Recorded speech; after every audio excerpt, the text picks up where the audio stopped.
Name game.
Name game.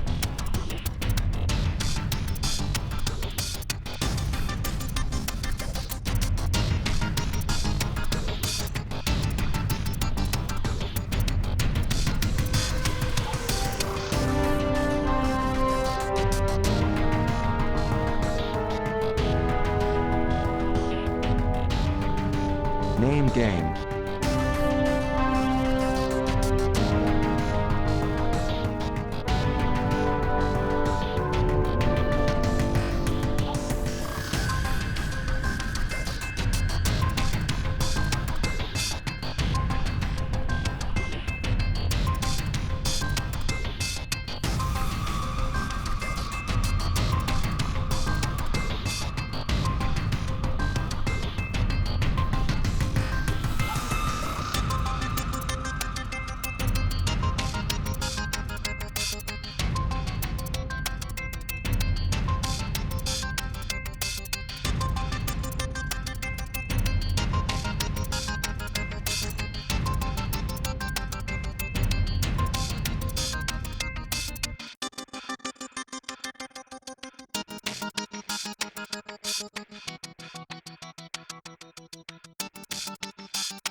Yes.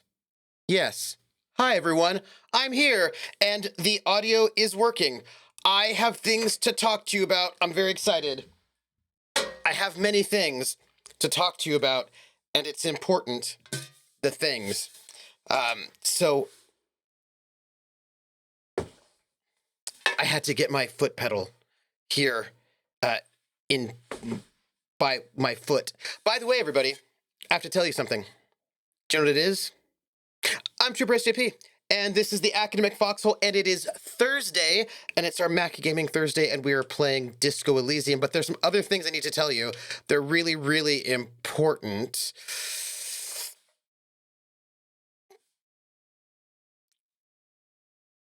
But first, I have some things. I've got some resubs, and also, that means, look, I've got resubs. And if I have resubs, I think you know what that means. It means that I also have the name game. I also feel like this is just not loud enough, everybody. What's happening with my, That's better. Hey, everybody. Name game. Half-False Hermit! Okay, everybody. No more joking around. This is it. I feel like you know what's gonna happen. 4 minutes, 5 minutes, 12 minutes. The name game. Come on, everybody. I said, now let's play a game. We're in the money. I bet you I can make a rhyme out of anybody's name. The first letter of the name, I treat it like it wasn't there. And then a B or an F, on M will appear. And then I say bo at a B, then I say the name, then banana, fenner, info. Then I say the name again with an F, very plain. Then a fee, fi, and a mo. And then I say the name again with an M this time. And there isn't any name that I can't rhyme. Hawkeye, Hawkeye, Hawkeye, bo, buckeye, banana, fana, for fuckeye, fee, fi, mo, mockeye. Hawkeye, Atomica, Atomica, Atomica, Atomica, banana, fana, for Fatomica, fee, fi, mo, Atomica. Atomica, Cake bite, cake bite, cake apple, bake bite, banana, fana, for fake bite, fee, fi, mo, make bite. Cake bite, Sphinx roll, Sphinx roll, bo, brinks roll, banana, fana, for Sphinx roll, fee, fi, mo, rinks roll. Sphinx roll, Hype train's not a person. Hype train, bo, pipe train, banana, fana, for fipe train, fee, fi, mo, mipe train. Hype train, I'm gonna say it anyway, I don't care, but also Half-House Hermit. Half-House Hermit, bo, bass off Hermit, banana, fana, for Half-House Hermit, fee, fi, mo, math-house Hermit. Half-House Hermit, the name game. Thank you, everybody, for the resubs. I have to read out the resub messages, though.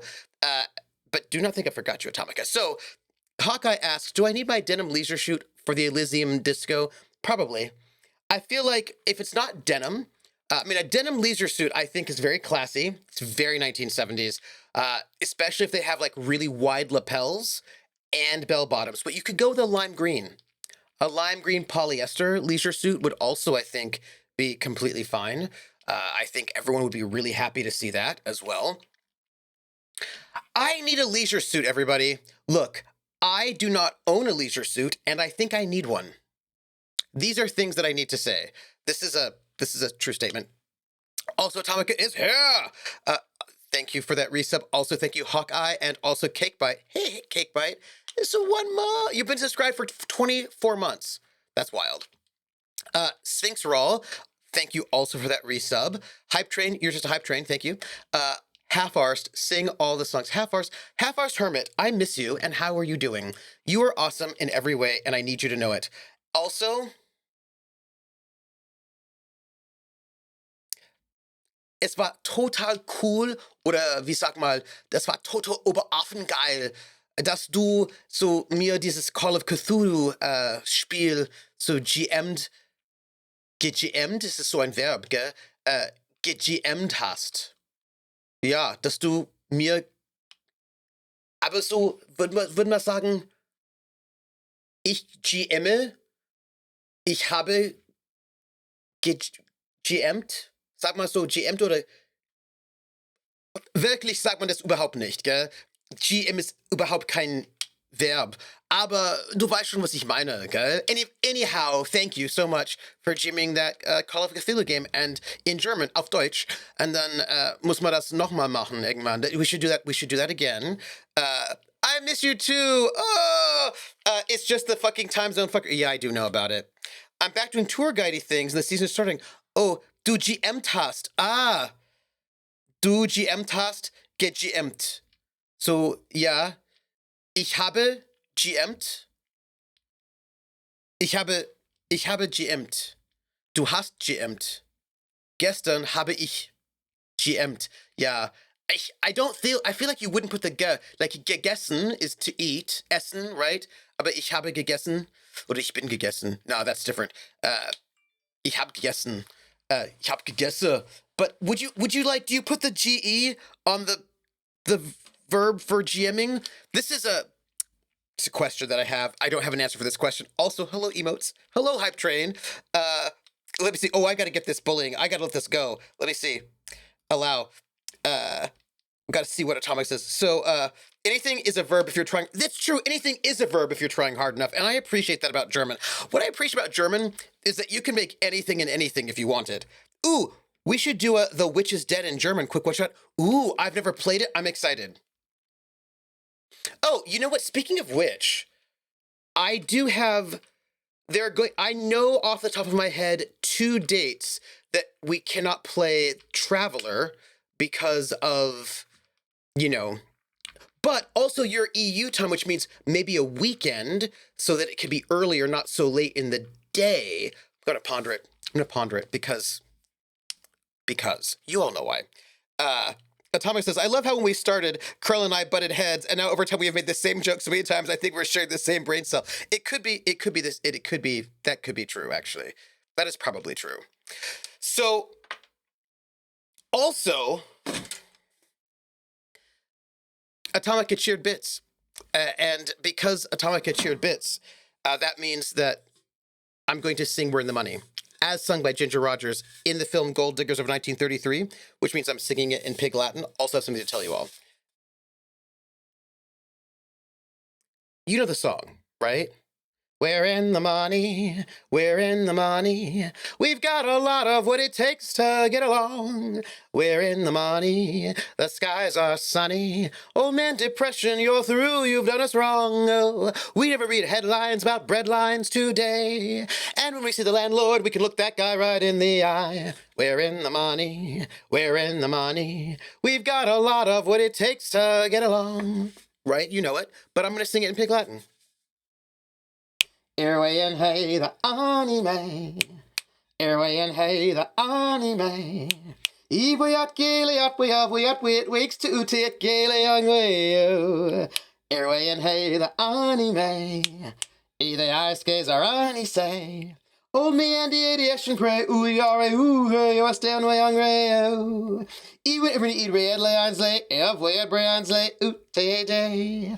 And we see the end, the order will look like the eye, get in the IA. We're in the money, we're in the money. We've got a lot of what it takes to get along. All right, y'all, I have things to tell you. It's really important to me at this moment. It may be important to you. I don't know, but I have things to share. Many things. Maybe too many things. Maybe I should share nothing. I will share. No, I'm going to share things. I've got things to share. Oh.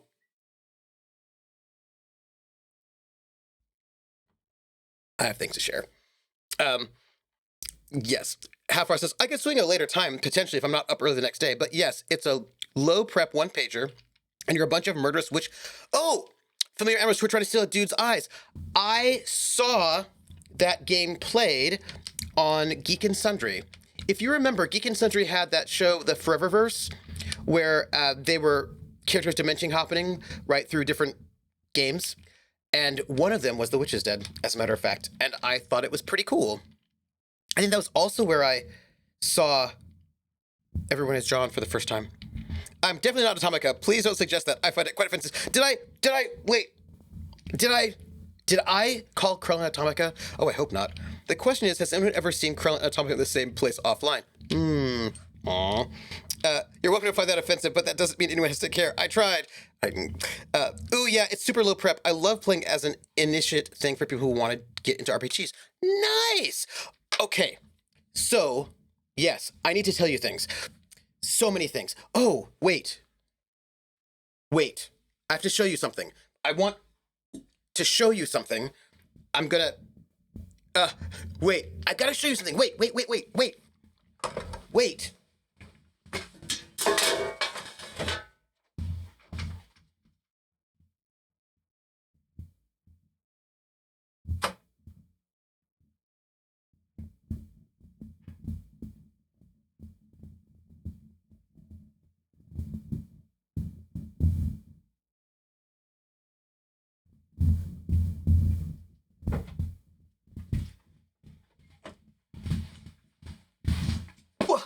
And I have to tell you things.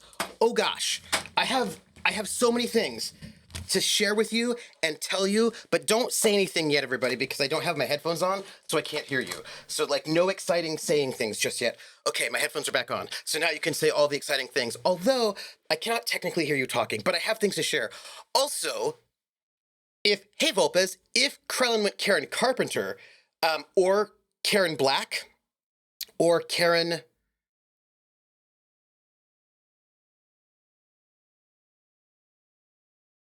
I need other famous Karens. Karen Black, who was in, she was in, wasn't she like in Towering Inferno maybe? Or she was in some disaster movies, right? Karen Black? Right? Okay, look, I've got things to share. Karen Valentine. Oh, yeah. Yeah, Karen Valentine. Okay, so look. I have some things to share with you. We're gonna play Disco Elysium, but I've got things. Tales of Terror with the Evil Doll. Yes, Karen Black. She was pretty cool. I feel like she was in. Was she in the original Airplane movie? The like, what was it called? Something 67 or 77 or 76 or Airport 70 Airport. Was that her? I feel like she's been in some really cool things. Okay, so I've got some things to share with you. Airport 67?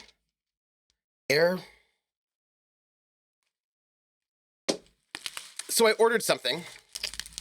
Airport. So I ordered something, and some things came in the mail, and I want to share with you because they are RPG related, and then I want to tell you about some other things.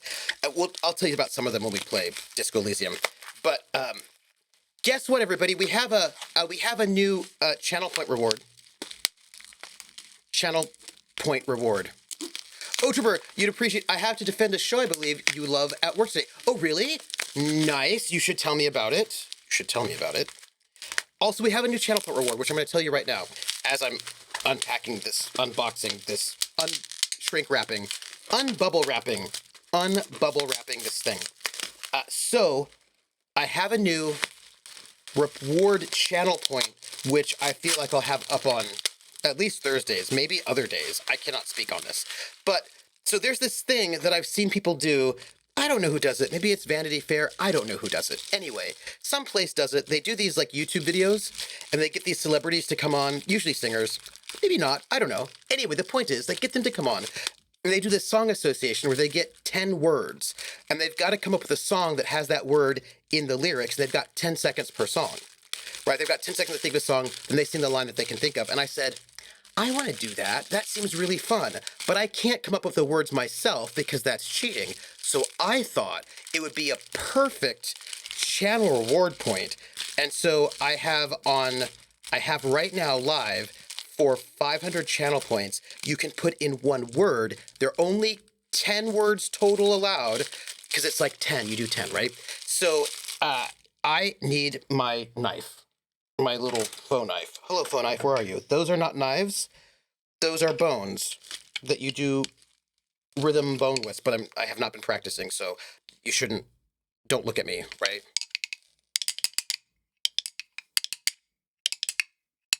Oh, there it is.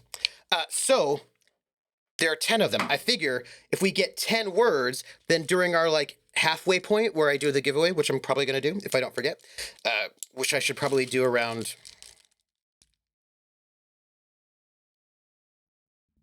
8 o'clock, then you type it, you put in the word in there, and then I can go look at the words queue, and I can see what the words are, and I can get myself 10 seconds per to come up with a thing, and I can see how, like, I can see if it works. So, you know, I'm very excited for it. So let's see. One of my younger coworkers was confused that there used to be some sort of Marvel Avengers knockoff in Britain involving 2 people and a dog. So you smack, yes, you had to smack them on general principles. That is ridiculous. Ridiculous. So I'm gonna let you know that I have just done it, and I figured, you know, we've got like an hour and some before I got to see how many words we came up with, and so let me show you what I got, and then I will tell you the other things. So you know, Tim Hutchins, who did 1,000-Year-Old Vampire. He does, like, I actually have a number of his games, but I've not been able to play them yet, and I want to. And he does these weird avant-garde games, and I just appreciate that, right? So he has come up with some new ones, and there's this brand new one here called A Collection of Improving Exercises. It's brand new, and I wanted to get it, but then I got a discount if I got more things. So here's the first one that I got. It's called A Collection of Improving Exercises, and it's meant to look like a book from the 1920s.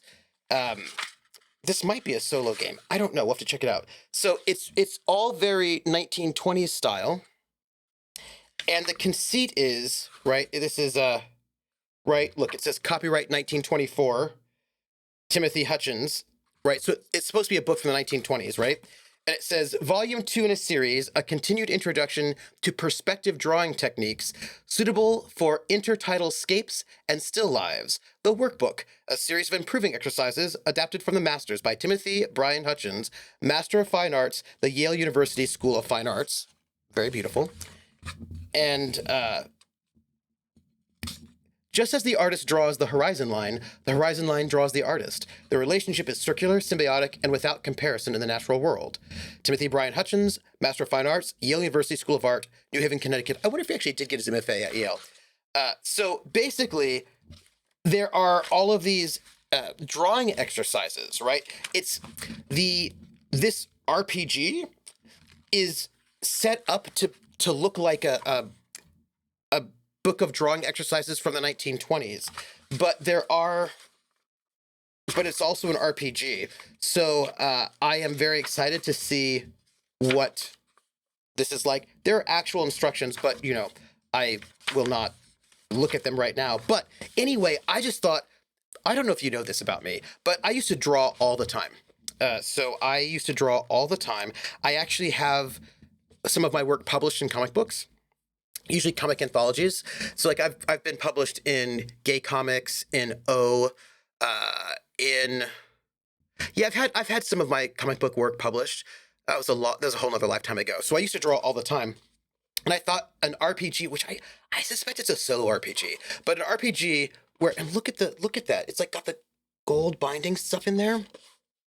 That is sort of framing itself as a drawing textbook from the 1920s. I feel like that just says Trooper all over it, right? Do you know what I mean? Like, I just kind of feel like this is probably a book definitely for me, so I picked it up and I wanted to share that with you. I'll let you know how it goes. Hey, Valtiel. I was very gentle in my correction. They were interested but confused. Very intrigued by Tim Hutchins' games. Always love the Crash. Right? I mean, oh, wait a minute. Josh Meehan Art. Josh Meehan. Josh. Hey, Josh, would you do me a favor? If you don't mind, we have a DM going on. Would you, if you would not mind, drop your shipping address, your mailing address in our DMs? If you could do that, that would be awesome. Because I feel like I need to buy a copy of this game and send it to you. So if you would drop your mailing address in my DMs, I'm going to get a copy of this book if it's still available. I imagine it must be. I hope so, because I know it was like a kind of a thing, right? But if the game is still available, I'm going to buy you a copy and I'm going to get it sent to you. So if you would, that would be lovely, because you're an amazing artist and I just feel like you should have this. So I'm going to make sure you get a copy. So please do. Good. Okay, so I got that one, and that was the main reason why I made an order, but I could save on shipping if I got more than one thing. So then I got this, which I believe, okay, so this here is, I don't know what it is. I mean, I do know what it is, but I don't, and also I got this, which again, it's very mysterious. So, oh yeah, no, Josh, please just drop it off. And look, you're a brilliant artist. And so I feel like you should have an RPG that's about drawing in 3-point perspective. I mean, like, don't you think so? I think so. I feel like if you don't have this, I feel like something is wrong with the world. And so I'm just going to make sure you do have it. So you should, you know, hey, Grumbleskin, I am doing very well. We're going to go and play Disco Elysium, but I'm doing an unboxing with you all with some of the weird things that are exciting or interesting things that I've gotten in the mail recently. So there is this game that Tim Hutchins did, and it is, well, I don't know what it is. It's, look, Tim Hutchins is a little bit avant-garde, do you know what I mean? And he did a thing. Yes, no. Okay, so here's the thing. It's not 1,000-Year-Old Vampire. This is the thing that I want to tell you. What is this? Operation Film. Oh, okay, so this is another game that I got from him. Very small, and I would love to do a one-shot with it. It's called the Handheld Bronson Articulated Deflensing Unit Operator's Manual. This is it. This is a very small little short game that he made, and this is what it is. I do not know how it plays or what it's all about, but it is the Handheld Bronson Articulated Deflensing Unit Series 800 and 900 Operations Manual, and it's an RPG, and I want to play it. This is how the guy is, right? This is how the guy is. I'm very excited. I actually had a book years ago where it prompted different drawing ideas involving dice. It was pretty fun. Oh, neat. I can't draw, but it still came up with funny stuff. Hey, Malk, how are you? Malk, we have things to talk about. I've got vampire thoughts in my mind. Okay, no, but it's related to 1,000-Year-Old Vampire. This is what I have to tell you about it. I'm very excited. Trooper, how many cups of coffee? No energy drinks, no coffee. I'm assuming a little extra jazzed. Okay. Oh, I still need to get... Yes, okay, so why am I extra jazzed? I can tell you why I'm extra jazzed. The answer is I got 3 hours of sleep last night. And when I'm a particularly level of underslept, then I get very hyper. I get particularly hyper when I don't have enough sleep. That is just how it is. And I realize that it should probably not be that way, but it is. That's just, and I've got, okay, so here it is. This is what I'm going to share with you. Potato and cabbage soup. Ooh, that sounds very good. Okay, so this book here, I saw him advertise this book. I didn't get it at the time, but since I needed to save on shipping, I got it. This book, oh my goodness. Okay. Wait a second. All right, I'm going to show you. You've got to get the whole experience.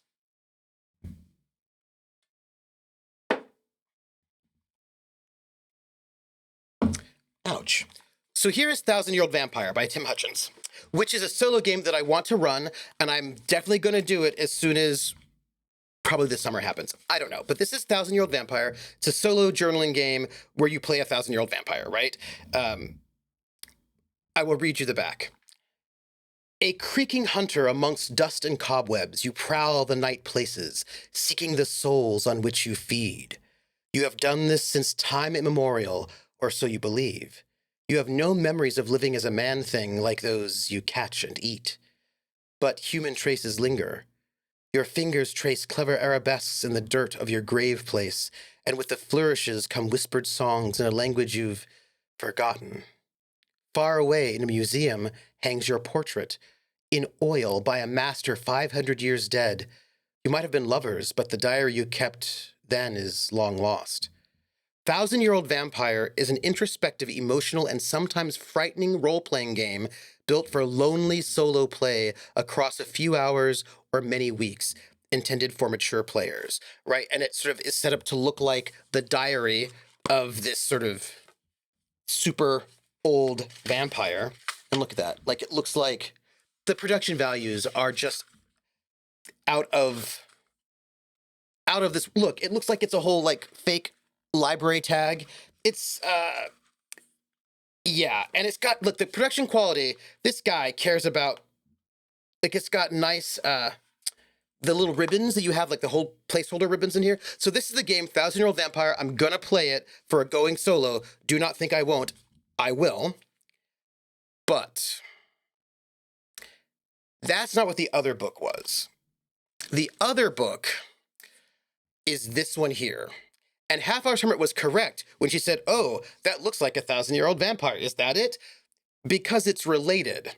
Right, this is Thousand-Year-Old Vampire, and this is this one. So what is this? I don't know. I'm going to read to you what it says on the webpage. I feel like my volume is too high. I'm peaking.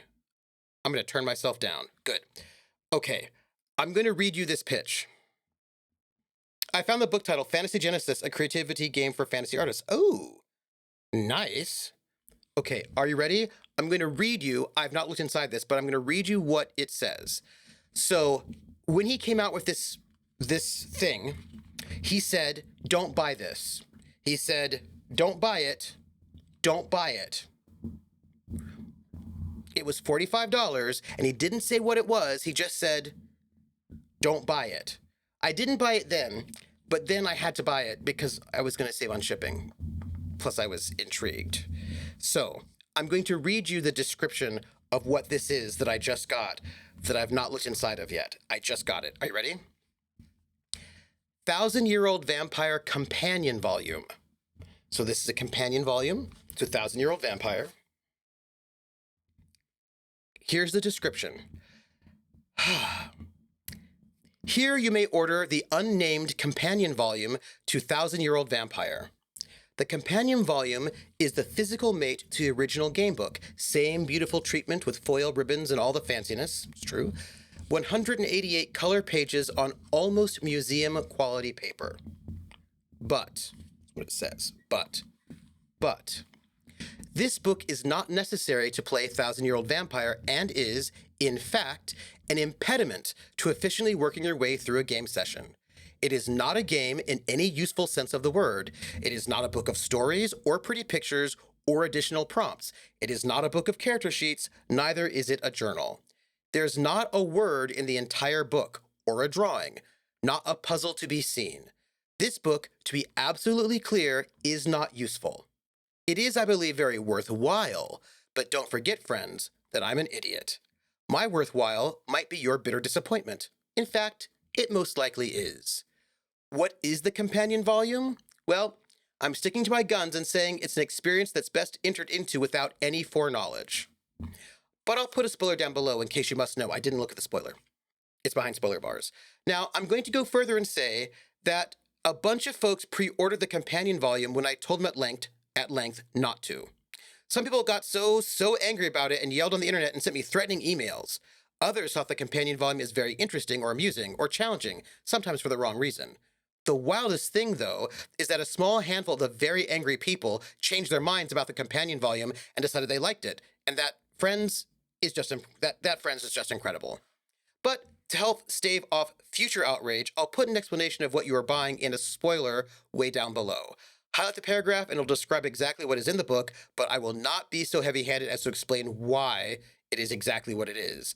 I'll leave that for folks to wonder over, though you can certainly find it discussed on the internet.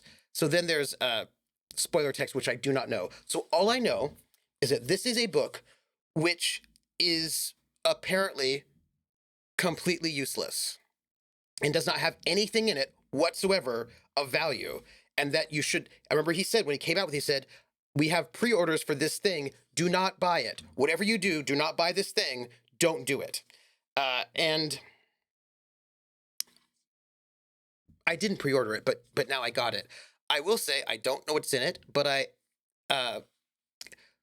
Chris Bissett has written a review of it, apparently, which is apparently very positive, but I didn't read it because I don't want spoilers. Somebody else did as well. And all I know is that this artist who does this sort of interesting avant-garde work told me that I should not get this and that there's nothing worthwhile in it whatsoever. That it is not, well, he says it's worthwhile, but it's not useful. And I had to have it. Because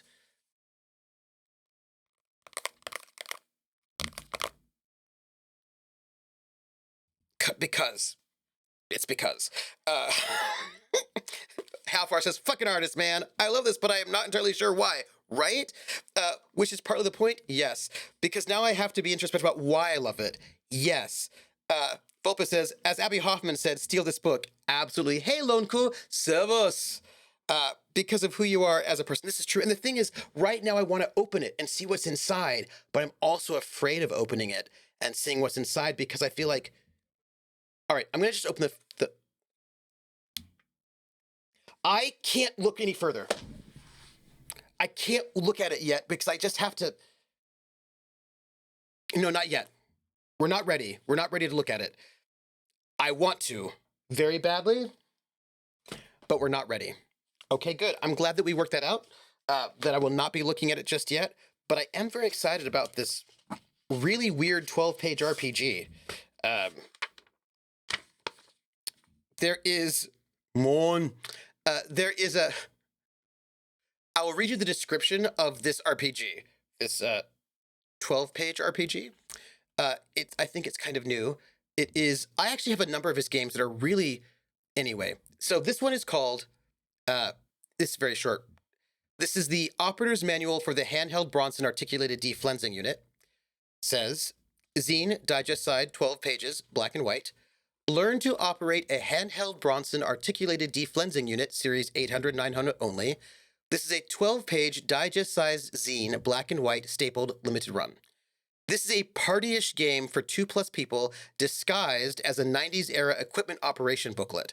Lots of physical movement, but players remain stationary, so it could work for socially distanced play.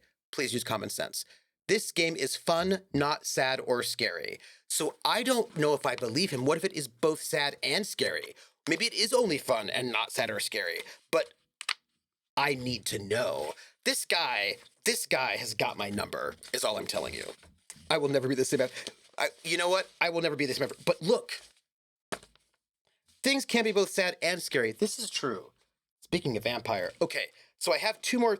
Sorry, there's one more thing that I got from him. He made this pin. He made this pin whoop, that is inspired by like 18th century puzzle pins, where it's a pin with letters and there's a puzzle in here. I'm gonna figure it out. Not right now, obviously. But also also came in is the RPG Vermin, which is a post-apocalyptic survival game with rules for like, it's really sort of communal. Like it has rules for like group resources and group play. And I kickstarted it and it has finally come in and it looks pretty beautiful. And it comes with some like gorgeous art. Whoop, and a map. So that was my next RPG that came in.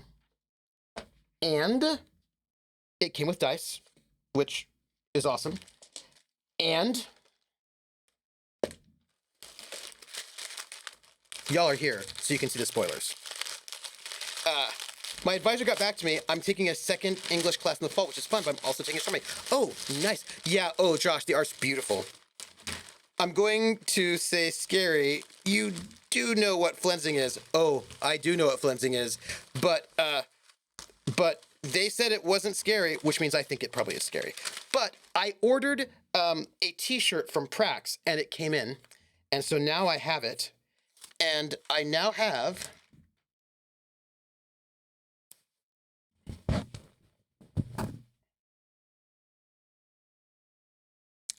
I survived the Lord Math Experience. I've got my I survived the Lord Math Experience t-shirt.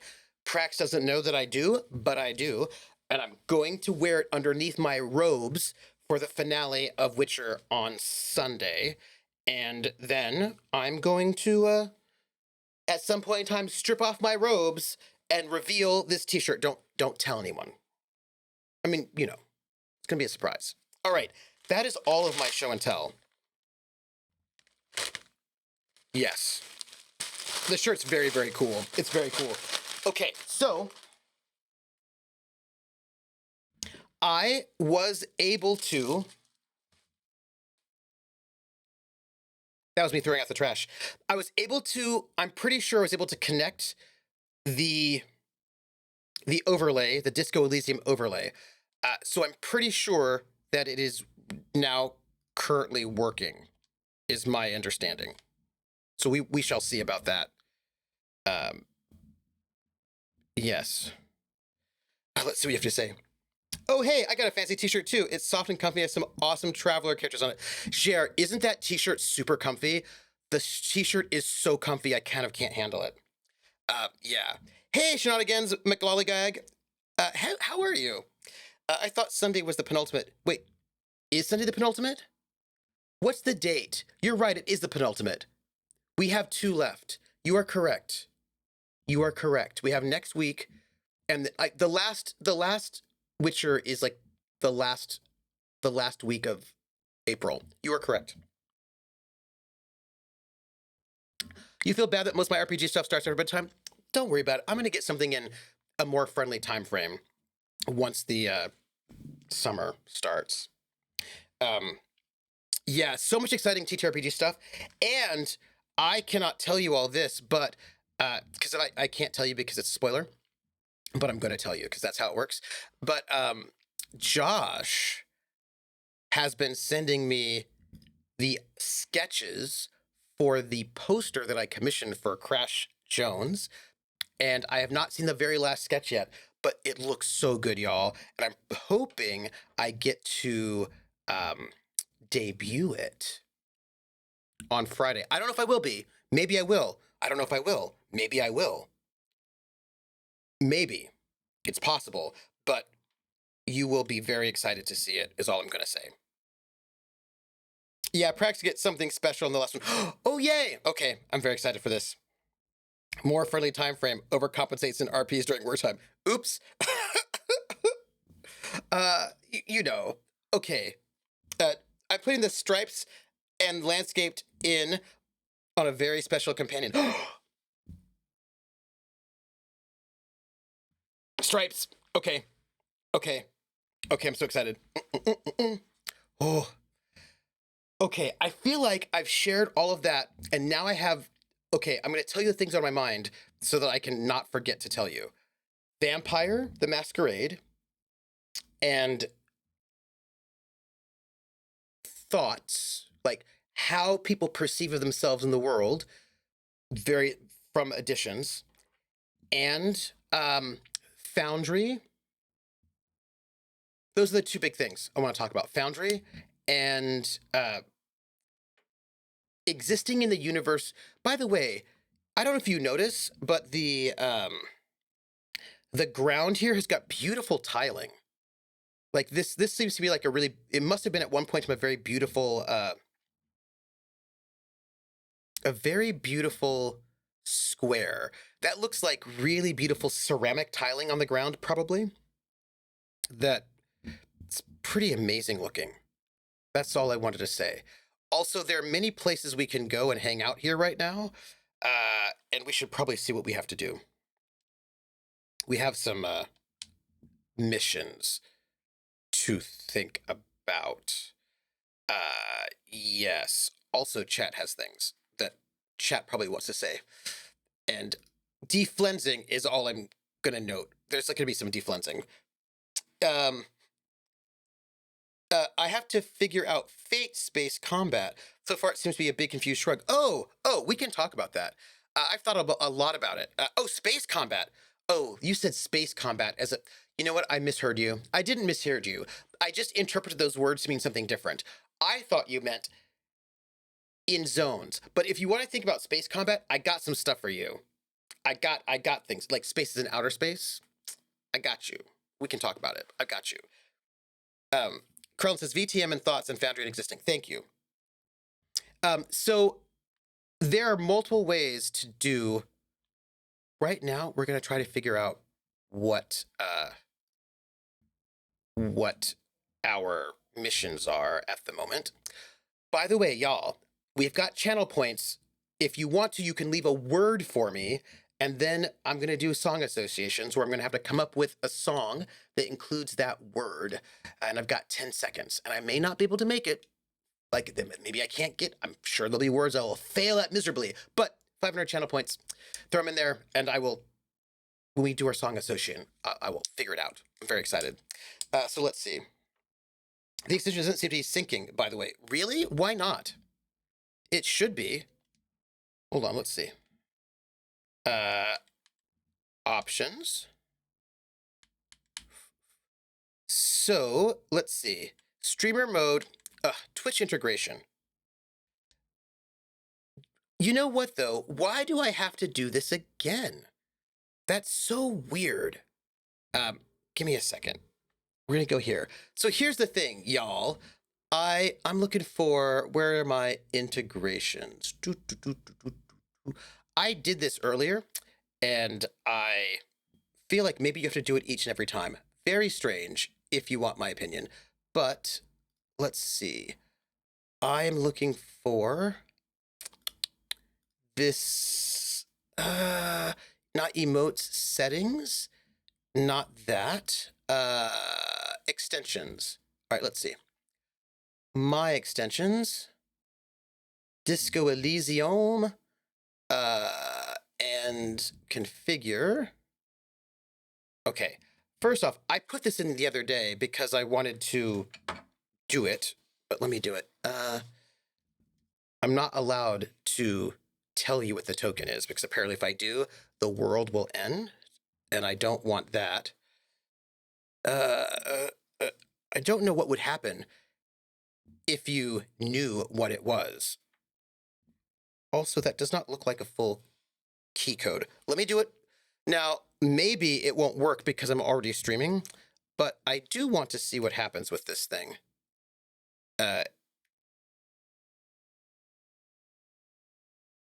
Okay, let's see. And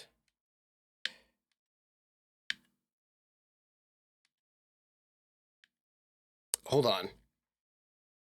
Letter. Letter.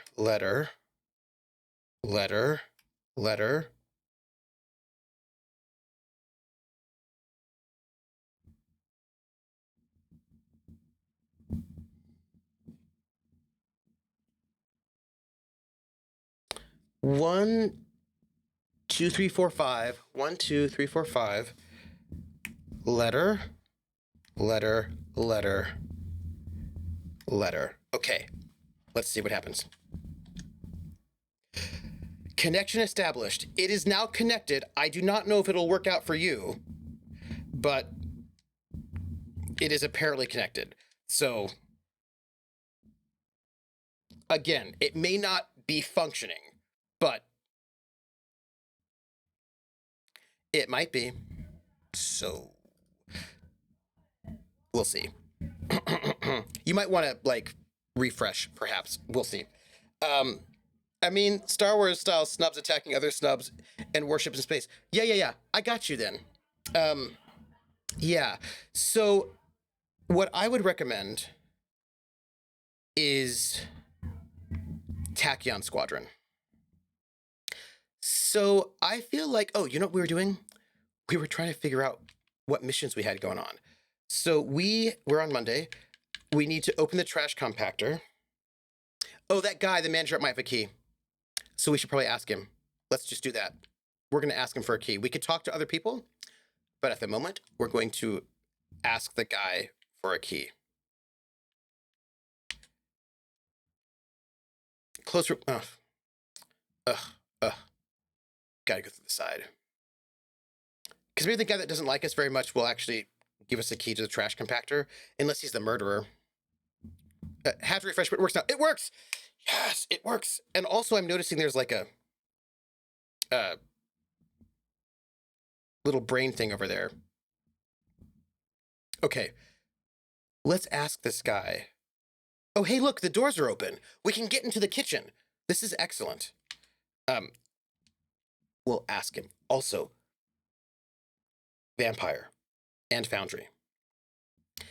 Is the trash container, by the way, I believe, oh, hey, you know what? There are things here. I'm going to press these buttons. What do these things do? I'm pressing a button. Ooh. I don't know if it does anything for you yet. But I just pressed a button. I don't know if it did anything. The brazen thing. Oop. Hey, look. That button did something, and then this button gives me a red, but this button did something. I don't know if it's gonna do anything. What's a pretty good bundle? Also, did it do anything? You should tell me. I don't know if it actually did anything. It may not do anything, because they do say you have to connect before you start your stream. So it's entirely possible that it won't do anything because I connected after I started streaming. I can't tell you. Yeah. Well, again, this might be my fault. We'll hit it. Oh, the Tachyon Squadron full bundle. Yeah. Get it. Go get Tachyon Squadron, and I'll tell you all about it once I decide what to pick here, because it's got a really cool thing. Is the trash container out back yours? So about the money, oh, I've got something here at the Whirling Gate. A thing I need to talk about. No, by the way, I'm going to sing karaoke here. No, we're going to say, is the trash container out back yours?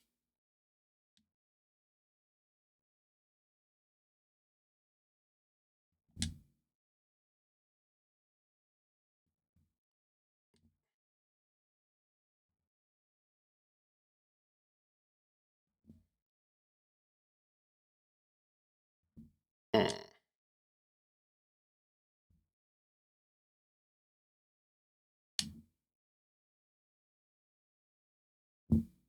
Interesting.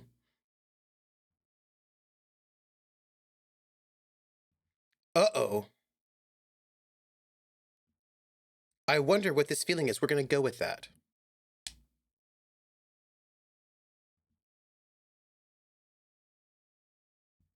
Ooh. Okay, y'all. Yeah. Doesn't it seem callous to you, guarding even your leftovers from the poor? This is going to... Okay, look, here's the thing. This is going to probably aggravate him, and he already doesn't like me, this character. And we could just say we need those keys and we might actually get them. But we're going to be... But I do not feel like this character is the most tactful.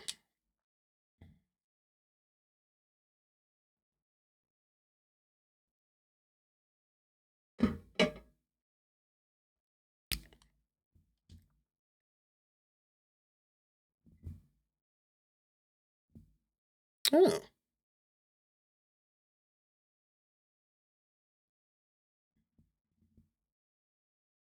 11.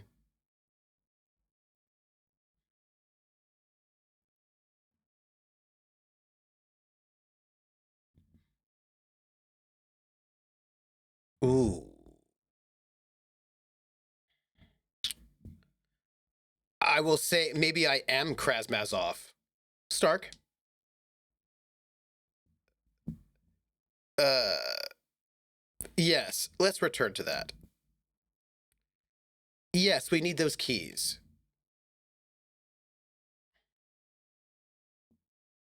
Yes. Yes. Uzo's voice is harsh and sudden.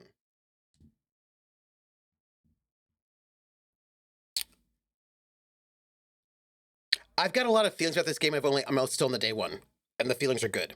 But also, I have things I want to talk to you about this game and game design. I should also talk to Simon about it. Anyhow, uh, let's see. I mean, I could say I want to talk to you about something, but I don't want to yet.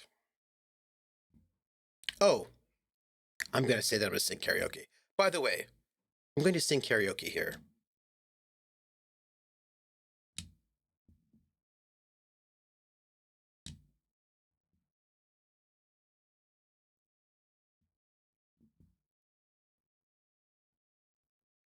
Absolutely.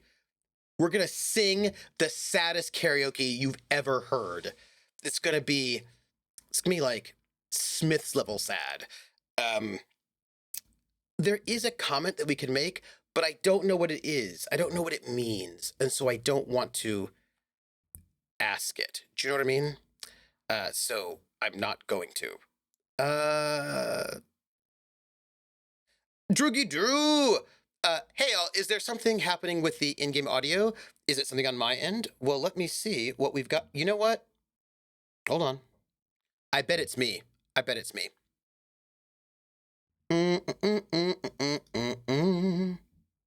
Hello, Disco Elysium. Yeah, no, it's me. Boom. You should hear it now. Uh, my redirect reset. So Droogie Drew, thank you for letting me know. Thank you for letting me know. Because if the just let me know, and then I can just boop, and then it should be fixed. We're not going to say anything about the other thing just yet because I don't trust them. So, okay. So the brain apparently lets you ask chat for an extra point during tests. Oh, oh, oh, that's interesting. And can chat say yes or no? Fascinating. Well, I will note. Look, there's stuff in there. Is all I'm going to say. I am going to figure it out. By the way, ooh, hello. Thank you, Jer, for being for doing the research. The dishes are drying. They smell of chemicals and pine trees. Tachyon Squadron. So, about Tachyon Squadron.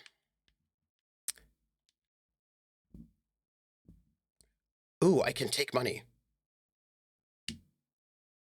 I took it because I kind of also need the money. An aroma of spices, alcohol, and tomato hangs in the air. Uh, no, no, it's what it is. It's about routing. It's about sound routing. Uh, I would like to talk to not my friend, but this person. Also, I have to tell you something. Oh.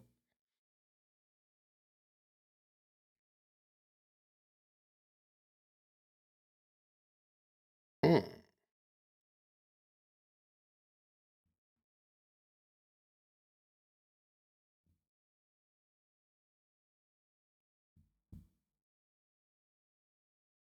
Hmm.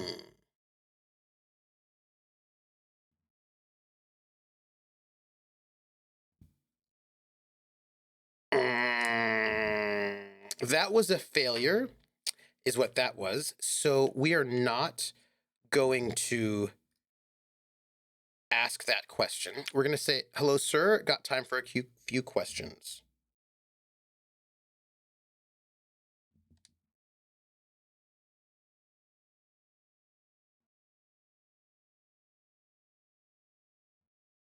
You've got some impressive pots there.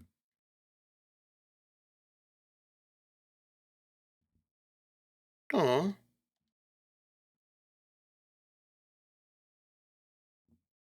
Hmm.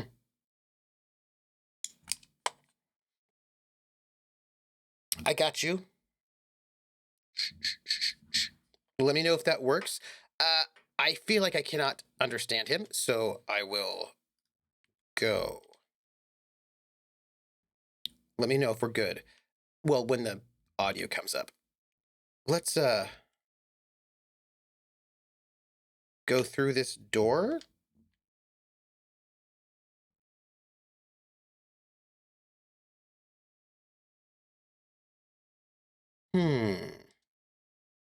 Okay.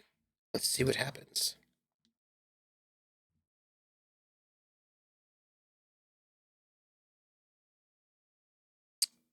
Well, I'm going to touch the door.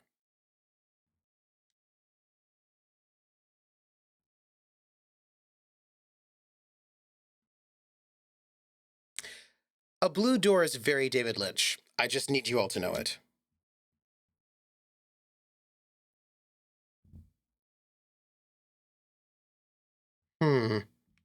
I wonder where this door leads.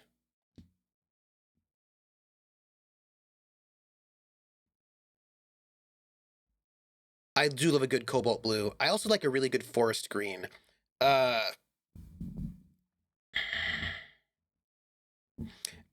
gonna say the less esoteric things to Kim because I don't think he appreciates the weirdly esoteric. So I'll say, out of duty, we may find something pertinent to the investigation.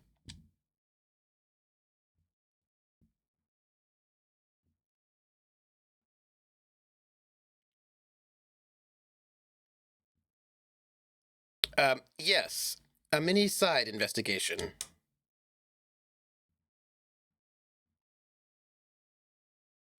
Okay. Let's leave.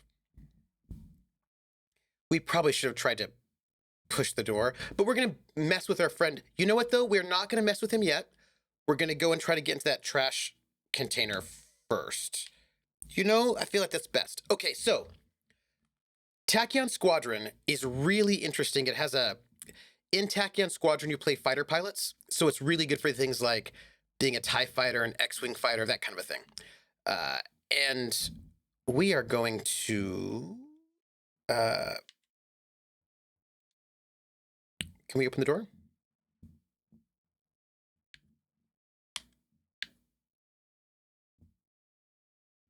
So...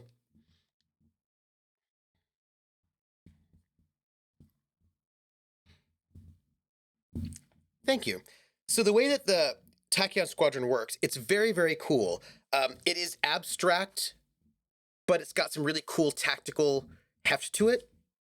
So basically, when combat starts, everybody rolls their initiative, and there's a chart, like a number chart, let's say, from like 10 down to 0, and you place yourself on the initiative chart. You can place a counter of your ship on that chart where you rolled. So if you rolled a 10, then you roll. Come on to 10, my house. and down further. Come on to my house, come on. Come on to my house, come on. Come on to my house, I'm gonna give you candy. Come on to my house, I'm gonna give you everything. Hey, Fuzzy Freaks! Fuzzy Freaks, how are you? It's so good to see you. What were you streaming? Everybody, Fuzzy Freaks is just like the super most awesome. I have only so much love for Fuzzy Freaks. And oh, Smoke, how is it? Freaks, if you do not know Fuzzy Freaks, you should follow Fuzzy Freaks. So Fuzzy Freaks is like smart, funny, knows the Avengers, understands 60s spy-fi, is in my intermittent Spy Team 67 show. We've done two short shots so far, and once the summer happens, I get a bit of free time. I'm gonna make sure there's another short shot, because I believe the next one we have to do is called Christmas on the Moon. That's the next episode. We got the title at the end of the last short shot, so we've got to do that one, and I am so excited. So excited. I first saw Fuzzy Freaks playing Fate of the Anchorman with little red dot, and it was like a Anchorman. They're doing like the Anchorman in Fate, and uh, awesome. That whole crew was so great, and I thought, yes, must have it. Hey, Raiders! Right now, Atomica wants to sort of figure out how to do space combat in Fate, and I was saying that Tachyon Squadron is really, really good, and it has this very cool system where you all roll initiative, and you place your ship on, like, they make an initiative track, right, 10 through 0, whatever it is, and you place your ship on the track, and of course, if you're the higher the number, you get to go first. But here's the deal. The initiative track is also kind of like the battlefield in that you can only shoot at people who are lower on the initiative track than you. And if you are right behind them, then you're on their tail and you can get like a bonus. So when it's your turn, you have different maneuvers you can take. You can, for example, dive down so you can lower yourself on the initiative order so you can like get on somebody's tail. You can try to shake off a tail. You can aid your friends. You can do these various things. You can also, and then at the end of each round, everybody's number goes down, right? Everybody sort of drops down. And you can try to reposition yourself to so you get yourself back up higher. So not only do you, the initiative is both your turn order, but also your positioning in space. It's very, very cool, and it leads to some really neat kinds of, without being like too like you're not doing like 3D vectors. It's still a little bit abstract, but it's got this really cool, neat way where you're like, oh, let me go and like zoom down so I can go and help a friend of mine because my like some other ship's on the tail of one of my buddies. Let me zoom down so I can try to like knock them off and like try to get them off. Like, so you can do all these really cool things. It's a really neat system for dogfighting. I would recommend it not only for outer space, but if you're doing any kind of dogfighting, that is really it's very, very well done. So if you're looking for some like space combat in Fate, I recommend Tachyon Squadron. It's really, really good. And they also have other rules for like capital ships and like escaping and like getting out. Like look, it would be really good if you're doing like Battlestar Galactica, any kind of starfighter sort of thing. It's very, very good. Yes, yes. So we're gonna open up this container, by the way. I don't think that it is. No, I'm going to open it. Yeah, didn't I just have a premonition that there's something in there?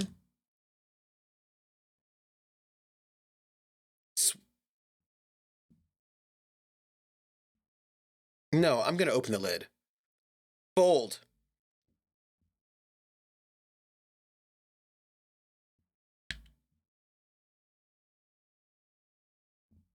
Okay.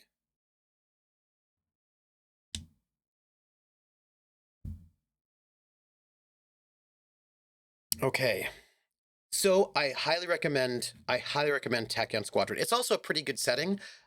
Some great rules on equipment. I ran a short shot. I ran like a 4-shot over at Weave the Tail. I recommend it. I thought it was really fun. And as a matter of fact, I would love to run Tachyon Squadron again at some point in time. Good time. So Atomica, that's what I recommend for you. Let's look under the boxes of carton.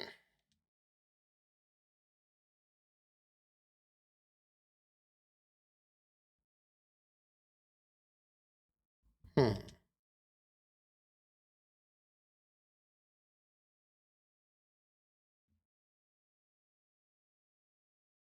Yeah, let's dive further.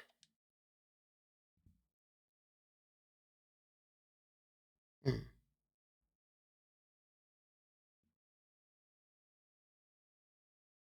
Hmm.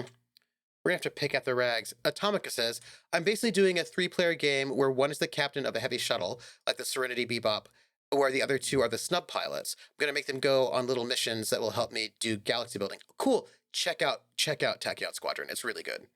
It's really good. It's really good. It had a satisfying crunch, you know what I mean? But it wasn't too overwhelming. It was good.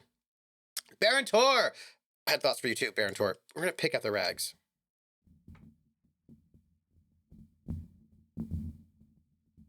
Yes, let's grab them. Yes, Barantor. Oh, interesting. Let's continue.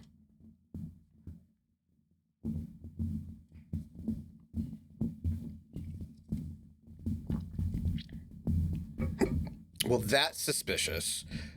How did they get in here? Atomica says, one day, I'll be able to do a full sci-fi TTRPG on stream, and I will have so much prep for it.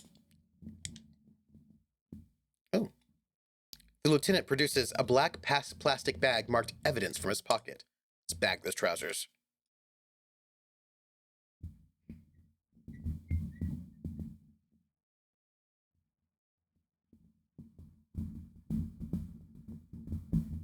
He looks into the container. We cannot find them.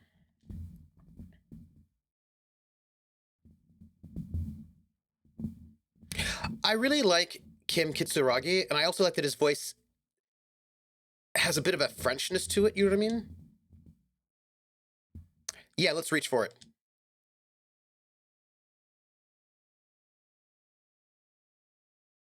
Ooh, let's bag that shirt.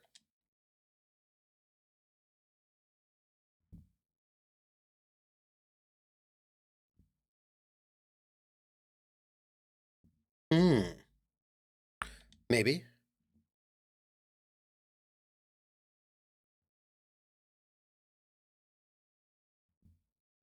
A thrown out towel, a mug, that's all. Yes.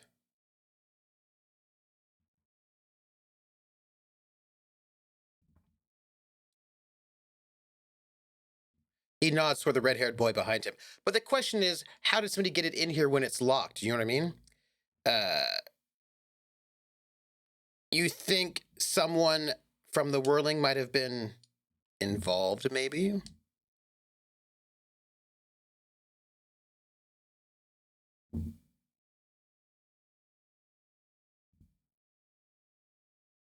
Mm. Josh says, I've been spending my free time learning Blender. Oh, and I have made procedural planets. Next, I'm trying to make procedural stars, ships, and space stations. Does Blender do that? That's amazing.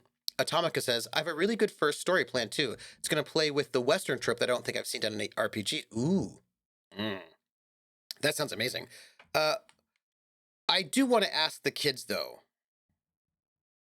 Let's ask the kid. The kid is terrible, but let's ask the kid.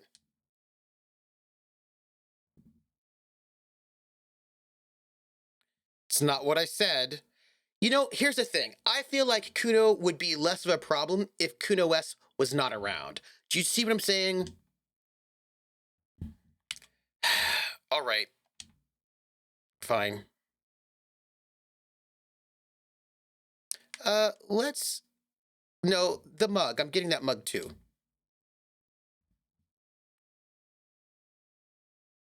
Wow. Wow. An antique? Yeah, let's take that mug. The lieutenant briefly glances at the mug, then returns his sight to the trash. And now let's look at the... Let's search the food waste. It's going to be gross, but let's do it.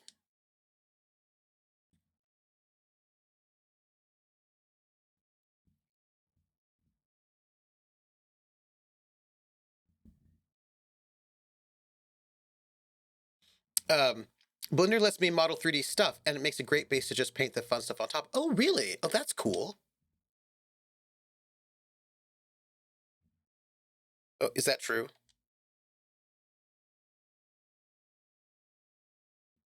What?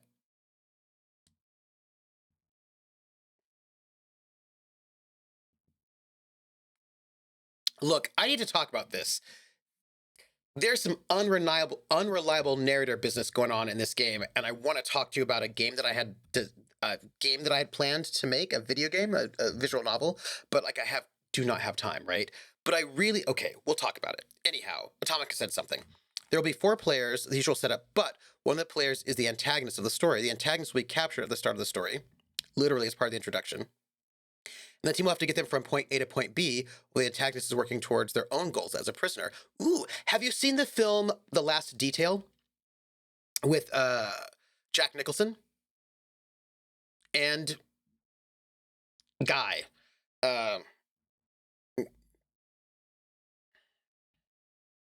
If you haven't seen The Last Detail, you should see it.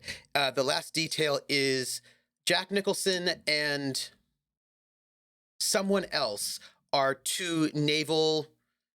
They got put on this crap detail, and they're basically there was a guy who has been court-martialed. He has to go to prison, I think, and they have to escort him right to prison. And I think it's like their last detail before they get to no longer be in the Navy, Vietnam era sort of thing, and so they have to escort this other sailor across place set in the U.S. To take him to prison, and shenanigans happen. Yeah, ages ago. Yeah. We're gonna look. This game is unreliable.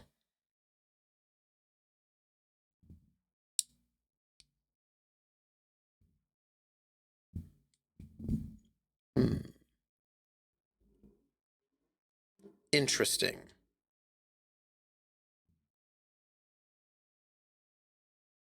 Uh, I'm gonna say I don't know what this is.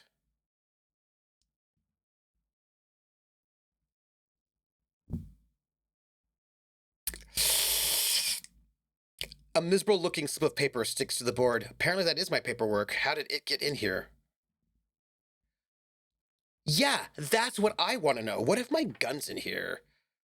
The antagonist is far less threatening looking. um, so it must have been cramping my style. It has a foreboding quality to it. Maybe I needed to lose it for the great bloodline to be. No, I think I didn't want to be a copy anymore. So wait, someone from the ruling threw it in the trash. I don't know. I'm boring.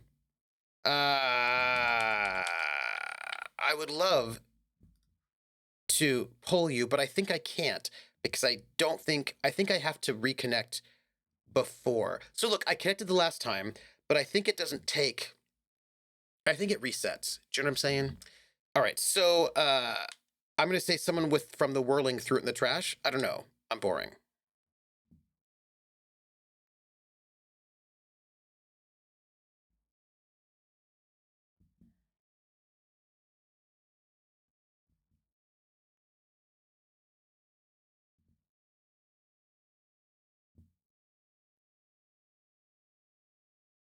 Okay, I'll do that.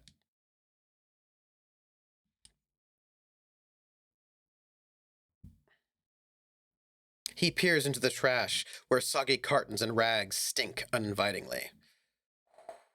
Atomixa says, I wanted to play with a character type that would instantly make the viewers see them as a heel and yet see them as a character. So they are a Galactinet influencer, an alien. She's famous for being famous. Ah.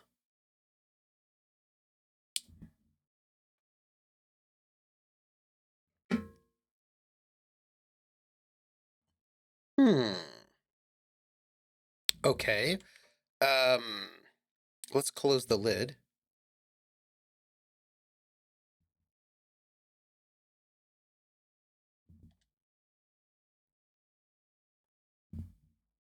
Okay. So I'm going to check my inventory. Oh, autosave. Seems bad. Uh, okay. By the way, we have a new skill point, which is really good, which I'm going to think about in a second. We have our inventory. We have let's see, items, interact, the tattoo, the mug. This broken-eared mug somehow made its way into the whirling in rags dumpster.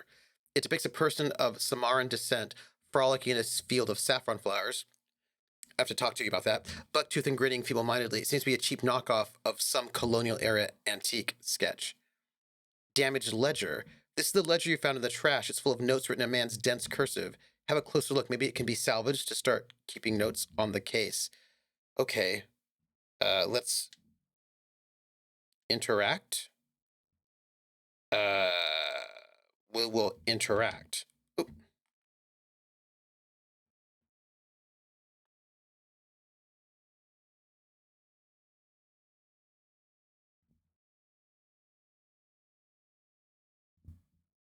That's interesting.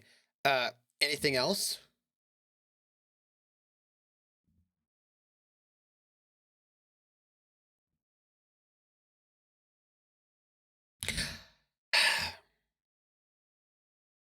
Wow.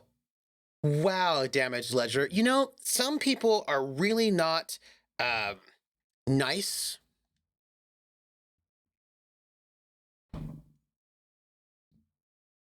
I'm going to look into its blue heart.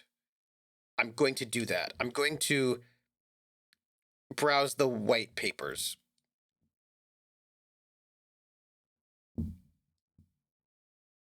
Interesting.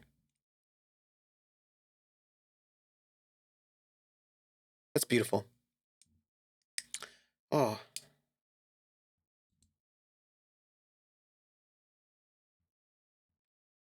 I'm going to note that the writing is beautiful, but it's not just the. Okay, I was going to talk about Foundry and also vampires, but I did talk about Tachyon Squadron. I recommend it.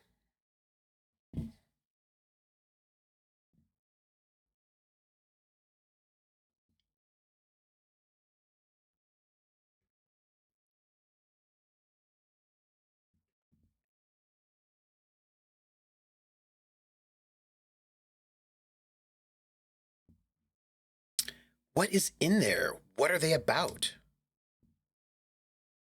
Oh.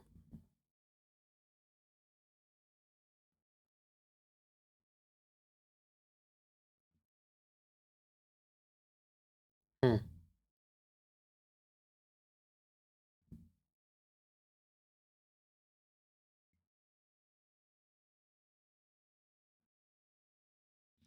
This doesn't seem good.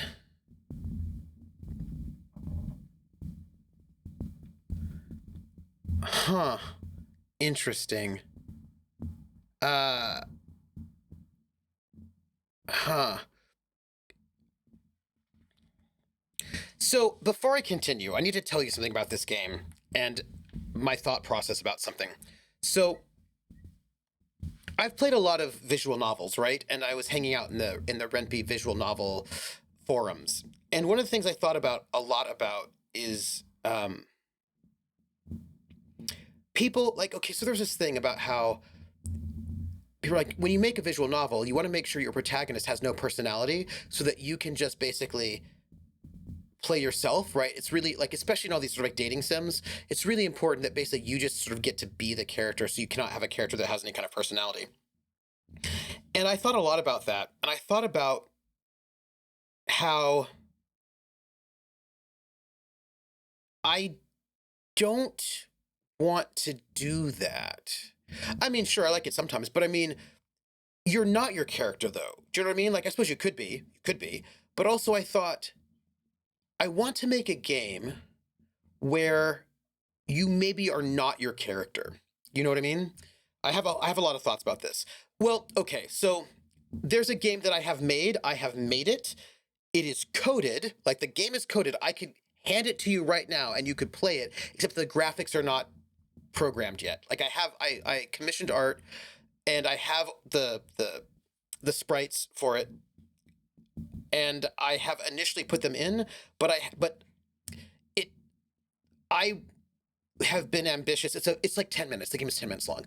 But like I've made these sprites without like I commissioned artists for the sprites, but have like different eyebrows, different eyes, and different mouths, so I can like swap up emotions. So if I have like a smiling face, smiling eyes, and smiling eyebrows, that's one thing.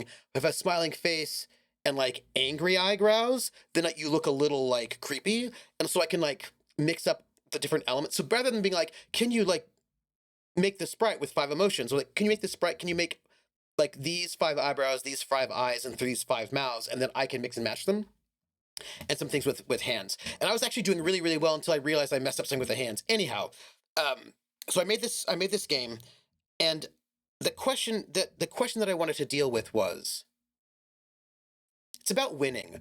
I really need to talk to my podcast duo about this, but I was thinking a lot about, is the character succeeding the same thing as you, the player, winning? And I was thinking about, what if it's not? What if the character succeeding means the player loses? Do you know what I mean? Um, And so I made this little game. There's like a one act, like a one scene play from like 1910 or whatever, and I adapted it to be this visual novel. Everything's programmed. I made a whole clock. I need to probably go update the code because it's been a while. It's been a while, and I know they've had new Rimpy out since then. But I made a whole clock system. I made a whole thing, and where basically the plot is, and I'm not going to give it all away, but you are controlling a protagonist who goes into a barber shop and does not have a lot of time. They have like 10 minutes before they've got to get to um, a special meeting. And if they want to get a shave so that they can look their best when they go to this meeting, because if they miss this meeting, they will lose everything. You get the sense there was like maybe something financial and maybe something a little bit sketchy, but they have to go and like there's a barber shop in the building of the person they're going to meet. That's the setup for the play. And so they go into the barber shop and they're like, hey, can you give me a shave in like 5 minutes? And the barber's like, oh, absolutely. And you sit in the barber chair and then you have this conversation with the barber.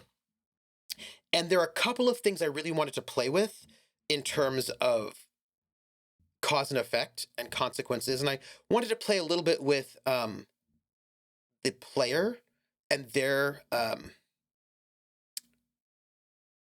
instincts, right?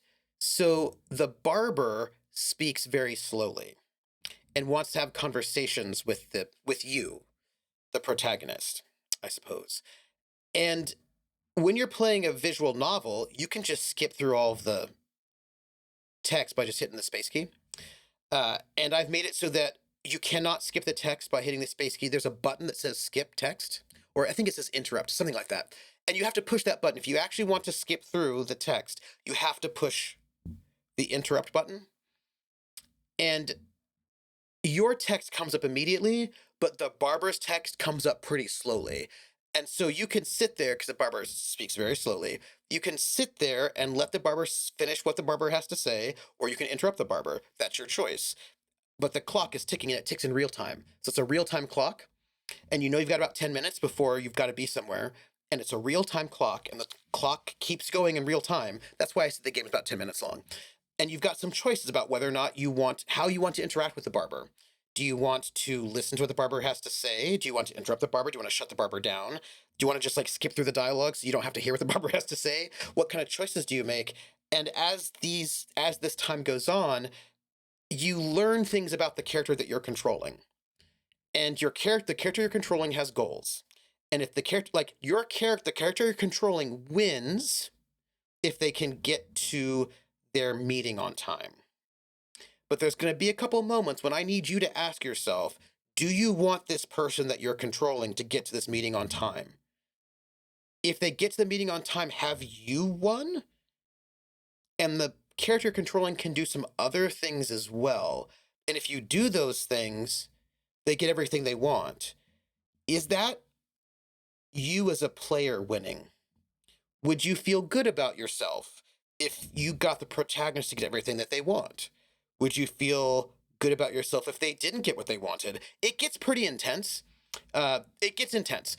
And I really wanted you as the player to have to make some choices about how you interact with people who help you, right? Like, because you are like kind of a rich person who has little time and is being shaved by a barber who's very slow. And there's some questions about how you treat the people who are shaving you, or your wait staff, et cetera, et cetera. And the protagonist is not particularly interested necessarily in paying attention to what the help have to say. But you could make the protagonist listen, or you could allow the protagonist to not, right? So there's some choices that you make. And I really wanted to play with the idea that you as the player and the character you're controlling may not be aligned in what it is that you want. Maybe you are aligned, maybe you're not. Do you want to find out what's going on with this barber, or do you not care? And I really wanted to play with that. And so I've made it so that you can skip all that dialogue, but you have to intentionally do it. You have to actually press the button to interrupt. And here's the thing. In most visual novels, if you just skip ahead, skip, you just skip ahead. In this one, there is no skipping ahead without consequence, right? If you skip ahead, you are going to interrupt that barber, and you're not going to hear what the barber has to say. You're not like, in a lot of visual novels, especially when visual novels have text that slowly scrolls, like typewriter. You know how so I have it so that the text for the barber, not for you because you speak quickly, but the text for the barber emerges character by character. It's not that slow, but maybe it's very slow for a person like this protagonist, right? So it types itself out. And in many visual novels, if you hit the space bar, it'll just complete the whole text. So you can just read it really quickly, but it will not. In my game, it will not.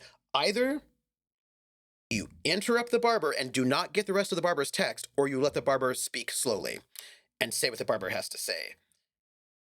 You don't get to just hit the space bar and just fill it all in and then read it really quickly. And the character you're playing is very impatient because they've got to be somewhere really important in 10 minutes. And you as a player know that. And so the question is, do you let the barber talk and slowly explain the things? Or do you not care enough what the barber has to say? Do you interrupt the barber? And that's going to be a choice. There's no it's only 10 minutes, right? So it will not be the end of the world. Well, around 10 minutes. It might be longer. Who knows? Might be shorter. Who knows? But you've got like a 10-minute deadline before you've got to be somewhere. And yeah. So it's a very deliberate thing that you have to do. If you interrupt it, you're interrupting it in the game itself. And that's a choice you make. And it may be a good choice or it may be a bad choice. And I also have it so that you don't exactly control the protagonist exactly. I mean, you do, like you have different options that you can make, like choices. What's the word? Dialogue choices. But the dialogue choices themselves are more like attitudes, right? Shut it down, like they're these like little attitudes, and because you're not the protagonist, right? And so you can kind of shape what kind of attitudes and what kind the general thing the person will say. But because you are not that person, you can give them an attitude and then they'll say things, and you might learn more about who that person is based on the kind of things you say when you give them attitudes to like sort of express things. But I really wanted to play with that sort of that gap between the character and the player. Josh says, that's interesting. Since the player and the character are separate, I wonder if the action the player makes would have you tab the bar for each word of the barber. If you do nothing, the character takes the initiative and interrupts. The player gets to value the story, but is constantly at odds with the protagonist's goals. And the thing is, I'm going to tell you, the game that I made is, what's the word? It's a test, right? 'Cause it's only 10 minutes, but it's a test for a larger and bigger idea I have, which does involve things like that, where I have one where I really want the player and the character to be a lot more at odds. This one is more like you are piloting this character. What do you want to do about this? Like, and really it's a lot about like, it's about being mindful in certain ways or not. It's about redemption or not. It's about your complicity. It's about your complicity or not.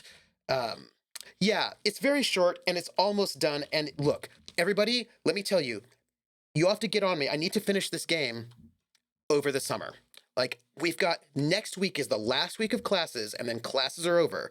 And once I've got to do final exams, right? But once final exams are over, I really want to, this is my goal. It is a very short game. Everything is programmed. I'm going to have to update the code because there's been a new version of RenPy out. And I have the art. So I just have to finish the game, and it is not that long. So you all have to poke at me to get it done because I just want to finish it. I have to basically, the only thing I have to do is program the character art and then do some sound effects, like some little that kind of stuff. And then I want to go and create some music for it.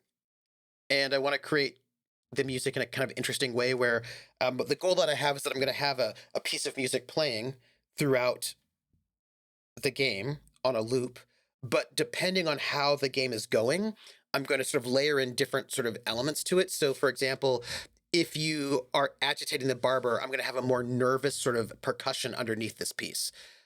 If and like so like I want the soundtrack to be this song that's on loop on the Victrola, but the way this song sounds is going to subtly shift based on the choices you've made for yourself and like how you're interacting. So you're going to get this sort of like I want it to be St. Louis Blues actually, by um, uh, W.C. Handy. Yeah, and I want that song St. Louis Blues to go, but then I want it to sort of alter and sort of shift based on, and actually depending, I could actually maybe do some pretty radical shifts. Like, so I want to basically create multiple layers of the song, and I will trigger some layers versus others based on what you've done in the game. So the soundtrack itself will shift and change based on what you've done, which I think I can do for a 10-minute game. And anyway, that will take a little bit more time, but I'm basically like, the game is like 70% done. I just have to finish it once classes are done. So you have to tell me to do it. Tell me to do it. And then I want to show you all because and I'm just gonna let you all play it. Anywho, Trooper, it's bedtime. Oh, go to bed. I'm gonna get some sleep. You're welcome. You will like Tachyon Squadron. I think you'll really like it. It's a really cool manifestation of GURPS. Fate, pardon me. So good night. St. Louis Blues, as written by Philip Glass. Yes, Volpez, actually, like that kind of really interesting sort of looping thing. A little Koyaanisqatsi. So anyway, I'm really interested in, and Josh, Josh, I should talk to you later. After I get this little short game done, I really want to think about this bigger game, which I've got a lot more ambitious ideas for it, actually. Really a lot more ambitious about thinking about the relationship between character and player in ways that I really want to challenge that relationship, and I really want to challenge the player a lot in terms of what are you doing as a player? Do you know what I mean? And did I talk about the things? No. I talked about one of them. So yeah, that's the thing. So anyway, I've got the game. I gotta finish it. You gotta let me know. But to get back to this, the reason why I brought this up is because what I'm really enjoying about Disco Elysium right now is that it's very clear to me that the voices that I'm hearing as a player are not necessarily voices that I should trust. That I maybe should not ask certain questions when the tie suggests that I do.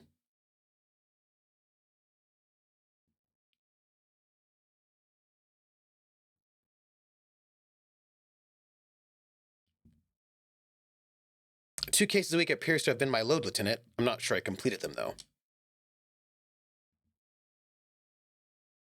That's fine. I'm sure I... Oh. I burned out all right.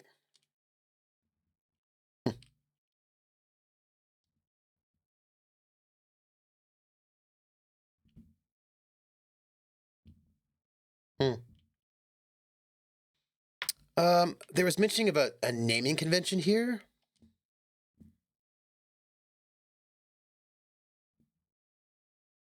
Hmm.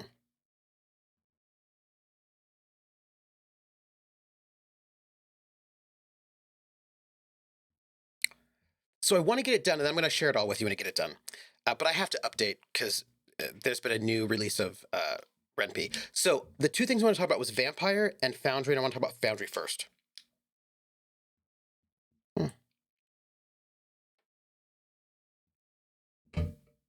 Oh, interesting. Speaking of which, this needs to go away. Uh,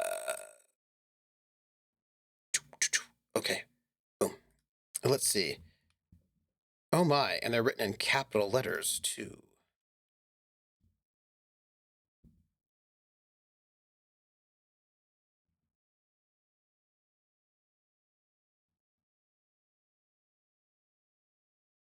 Interesting. More?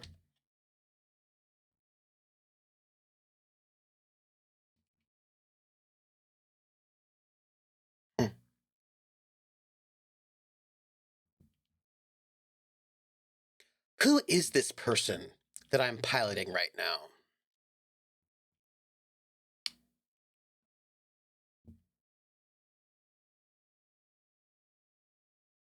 Okay. So about the Foundry. Kim, my cases appear to employ some kind of naming convention. I'll tell him. You know, he's a cop. Uh, no. I mean a non-numeric one with titles. I probably shouldn't tell him that, but I'm going to tell him.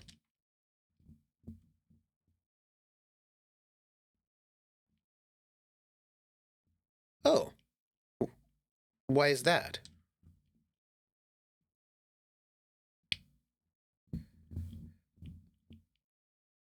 Hmm.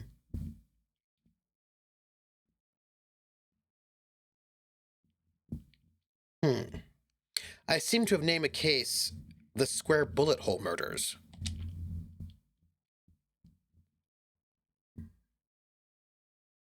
Huh.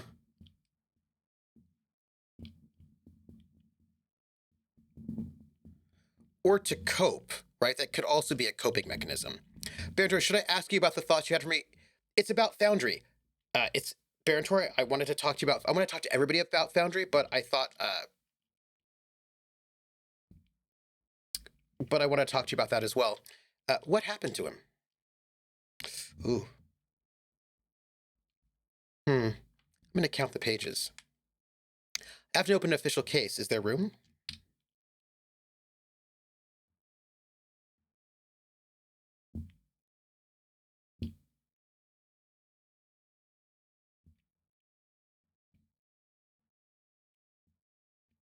Commit to paper using the pen Lena gave you.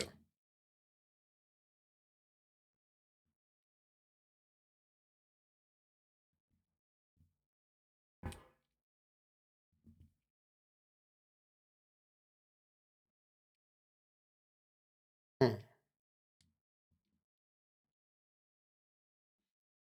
I don't know a ton about it other than it's a VTT and a lot of non-D&D games are using it. Yeah, so I've got things to share about it because what happened was I thought you all might be interested. Oh, there's a long and short story and a medium story. Super short, not full story. Preamble. I spent 3 hours yesterday taking a tour of Foundry, and I have thoughts. Thoughts.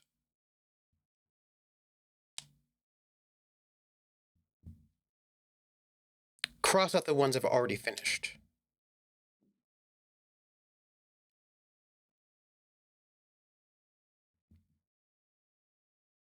A 3 hour tour. Speaking of, I'm sure all of you, especially Hawkeye, all of you are old enough. Man, wasn't it messed up that season 1 of Gilligan's Island, right? It was like, uh, come up on the desert isle, here on Gilligan's Isle. The mate was a mighty sailing man, the skipper brave and sure. 5 passengers set sail that day on a 3 hour tour. A 3 hour tour. Okay, you too, Krellin. Um, so and like you hold the cast with with Gilligan, the skipper too, the millionaire and his wife, the movie star, and the rest. And it was only 2 people, right? Yes, and the rest. Come on. Legend says that Bob Denver made them add Marianne and Professor. Really, Bob Denver did? Because come on, it was only 2 people. And so after the first season, then they were like, with Gilligan, the skipper too, the millionaire and his wife, the movie star, the professor and Marianne, here on Gilligan's Isle. So, like, you could totally do it, but they just, like, dumped them. Like, it was super messed up. I was so sad. That always seems unfair to me, because he and Don Wells became close friends from the show. Really? That fits things I've heard about. Speaking of Bob Denver, people were really mean to Bob Denver, but he seemed like he was a really nice guy. And so there's something about, I feel like, here's what I think. You want my opinion? I think that people were threatened by his masculinity. I know that sounds weird, but what I mean is he was like a kind, gentle guy. Do you know what I mean? He was just like a guy. He seemed like a good guy, sort of like just like a nice guy. And I feel like, and he was really successful. And I think that might have been threatening to people. You know what I mean? Especially when like supposedly said Adhamar Walk. Really? Oh, yeah, yeah. He definitely seemed to Mr. Rogers for Hollywood. Yeah, that's all. It's like he was Maynard G. Krebs in Dobie Gillis. If nobody's seen that show, you should see it. Uh,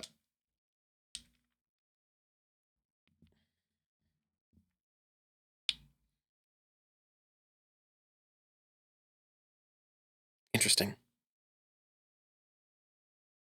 Lieutenant, have you by any chance named our case?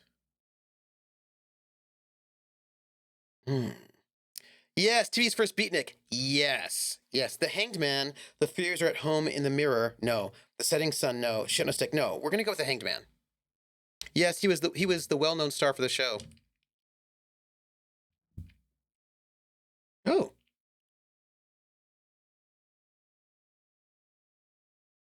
Hey, I feel like Kim and I are bonding. Oh, good. Um, I'm done inspecting these. Close the case files.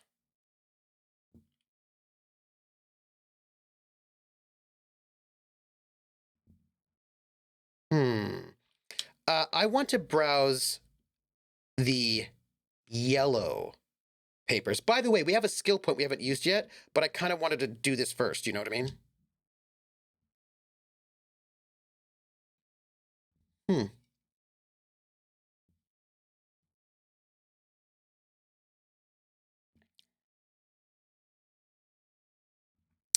Interesting.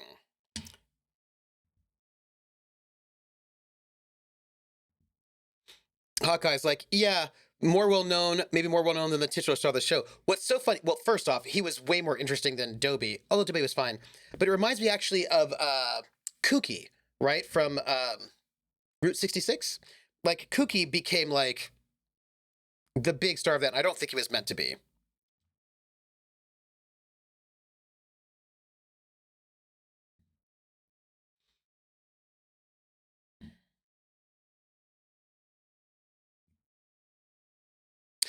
I wonder what happened to this character that I'm controlling right now. Uh, Field autopsy. Oh, thank you, Baron Tor.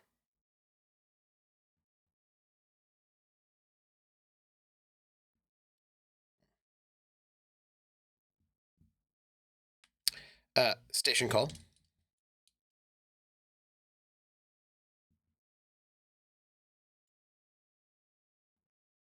Hmm. I feel like my character doesn't want to be the man. Maybe I do. I don't know. We'll find out.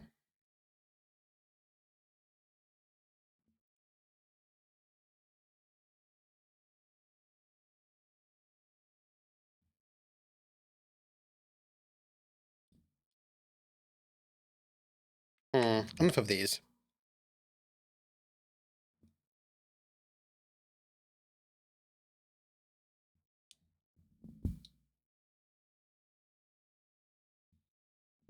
I don't know how I feel about all this.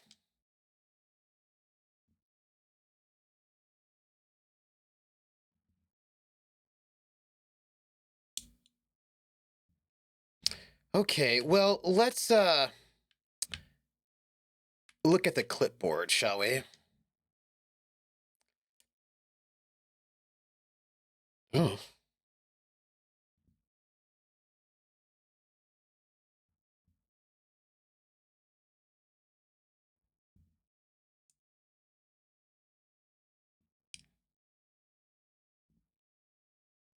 I'm feeling very David Lynchy blue here.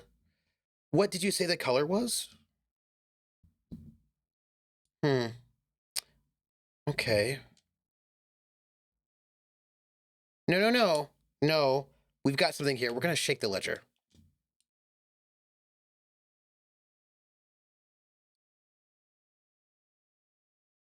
By the way, y'all, I have a new award, channel point award that you can do. You can spend 500 channel points, and then you can give me a word, which I will then do a song association for at our break, which is coming up pretty soon. So if you want to give me some song associations, one word, do it now, because I'm gonna do the thing soon. Soon.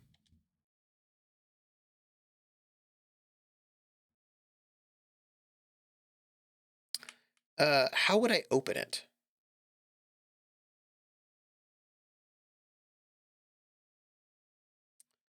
I'm going to inspect the clip.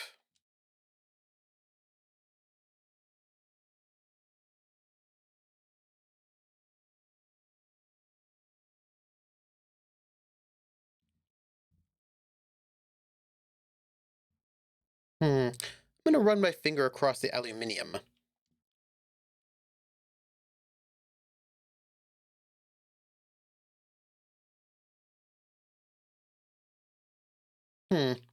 Hey, Lieutenant, what is this? I'm gonna point to the sticker. Foundry.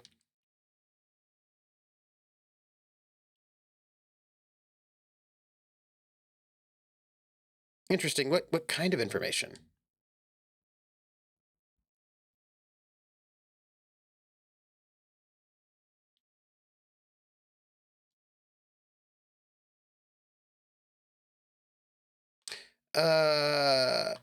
How can I read it?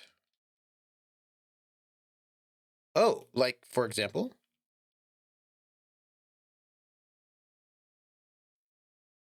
Ooh! Nice. We have to do that, everybody. But that's all. Thank you. This is good. I know. Inspect the toilet paper.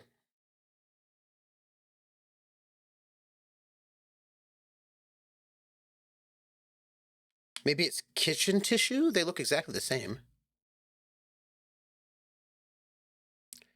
You're not being helpful. Fine, I'm gonna take it off.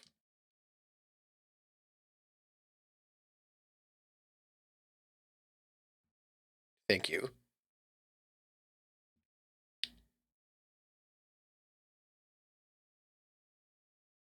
I am going to, we've got medium and interfacing and logic. Oh, my interfacing is better.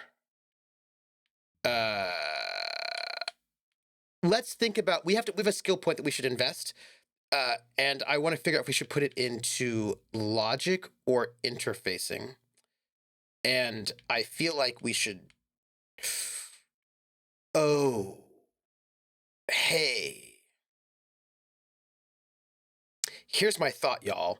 We should probably try before, because if we fail, then we can put the point into that one, right? I always love the extra snark the game gives you back, right? I'm gonna smell the ledger first. Smell it.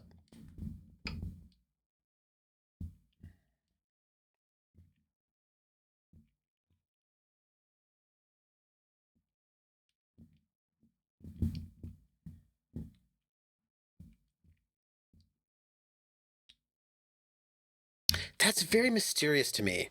You know what I mean? Like, I feel like maybe somebody's, I don't know if my character like flipped out and like just abandoned it, or not somebody did something to my character. I don't know.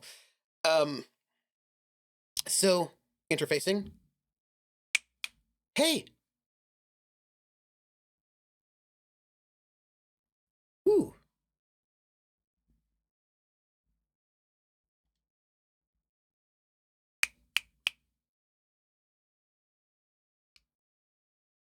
Yeah, slide the drawer open.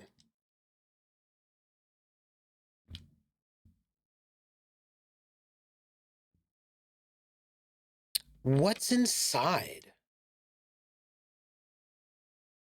Huh. Pick up the ticket stubs, pick up the card, fucking kill yourself, you asshole. Close the permeables compartment. Some of the people in my head are not good people to me.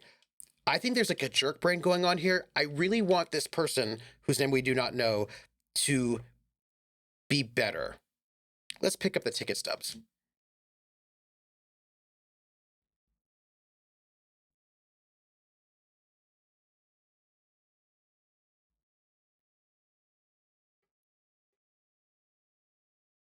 Hmm. Okay. Let's pick up this ticket stubs. I did. Yeah, I know. We'll pick up the card.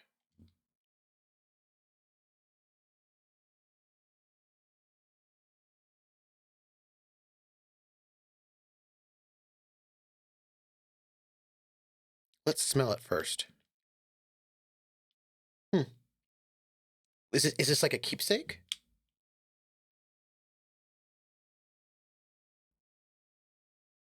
Should I open it? Let's open it. Oh, it's probably somebody special.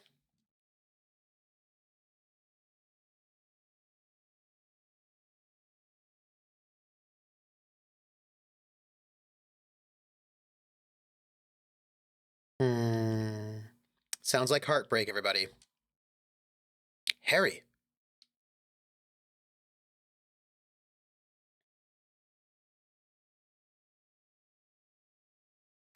I feel like my character, who I think is named Harry, has had some heartbreak. No, but it will make me happy.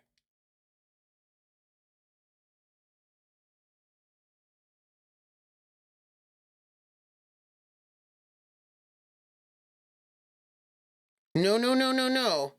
Hold on to it. Read the card. We're not letting it go.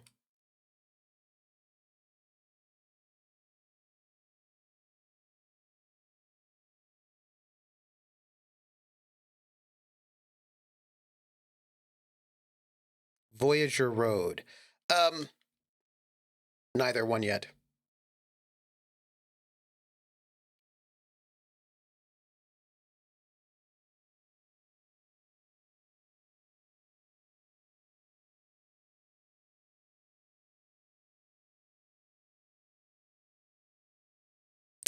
Aww. We're gonna keep reading.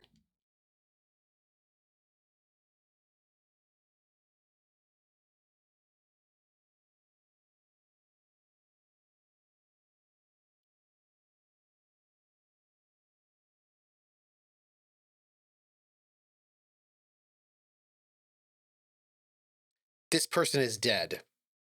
This person is dead. I'm gonna keep reading. Oh.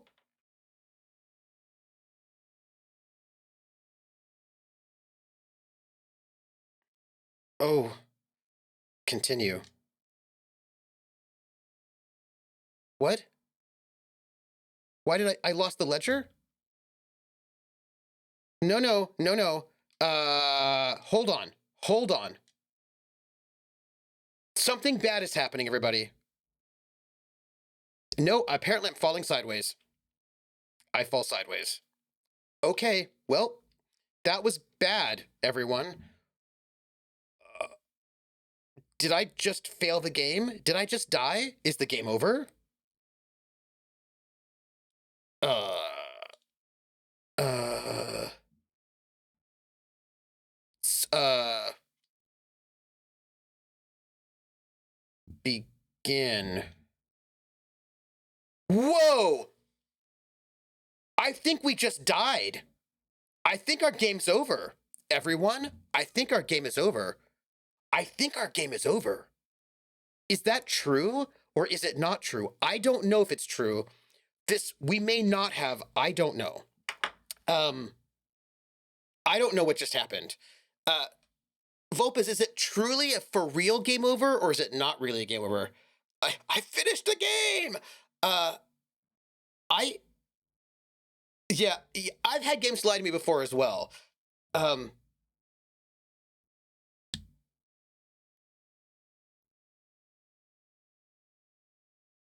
no, no, I don't think the game's over. I'm gonna just lie there passed out.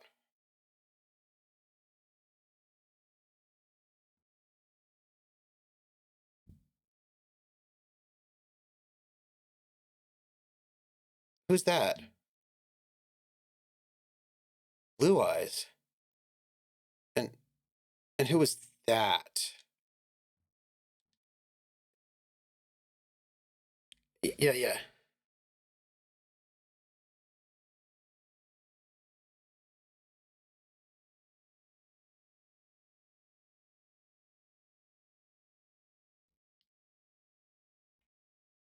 No, no, I was cool. I'm cool. I don't know about this. So, Foundry.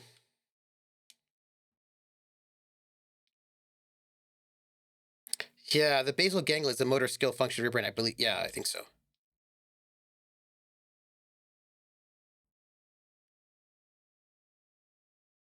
Okay, so we're not dead. We're not dead. We're still in it. Um, I just okay. So my character needs some help, right? Um, was that the X something? The no, it was beautiful.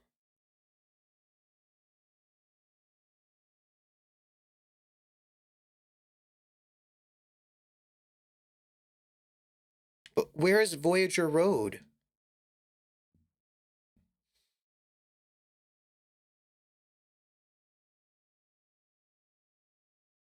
No, no, enough. I'm just gonna lie here motionless for a moment.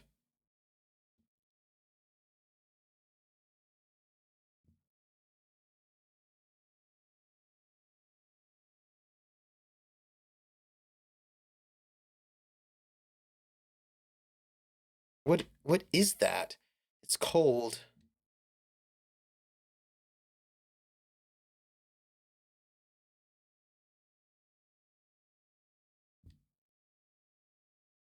Oh, oh, oh. Cuprous kinema. Where? Okay, this is super intense, y'all. Where am I?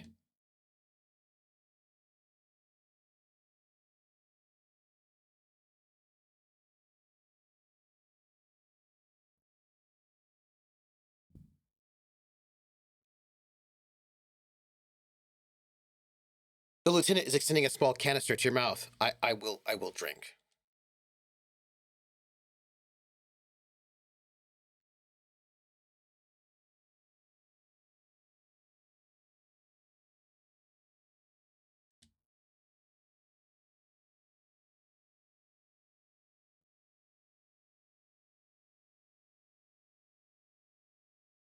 Theoretically, I will drink.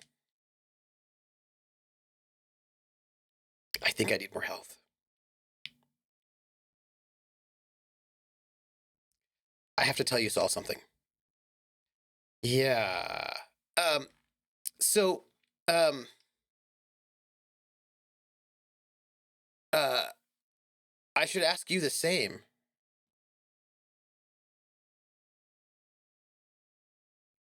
Oh. How long was I out? Oh. Uh. You know what? I could say I came into contact with the burnout ruins of the past. I could say I was dehydrated, it won't happen again, or I fuck it. I think we're gonna say we're gonna be a bit more honest and truthful because maybe we can become friends. Because I suspect this person does not have any friends. And the best game reaction like that was the Star Trek Q CD ROM game. In the start of the game, Q talks to you and tells you to click his fingers. If you don't shut it down, if you don't, it shuts down and uninstalls itself. Broke us all the first time it happened. Nice. Uh, yeah.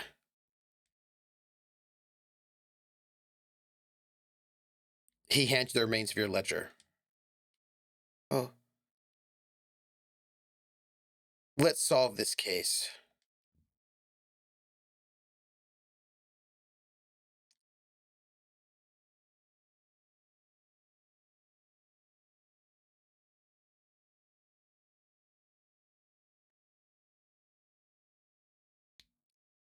Why is it called the Ledger of Failure and Hatred? Why is it called that?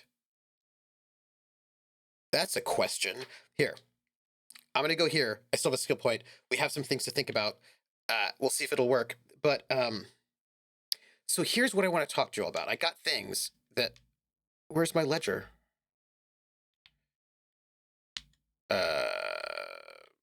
Items. There it is. Ledger of Failure and Hatred. This is the same ledger you found in the trash, only worse somehow.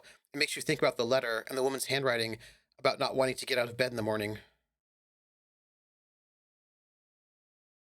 Well, I feel like I need to equip it.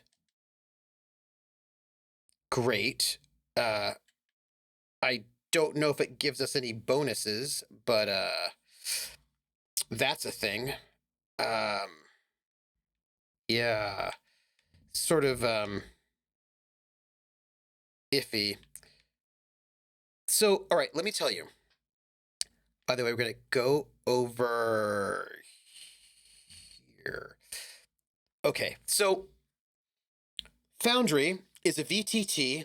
It's like a lot of people really like it, but they like it. So there are a lot of people who just hate Roll20, and I thought sometimes they think they hate Roll20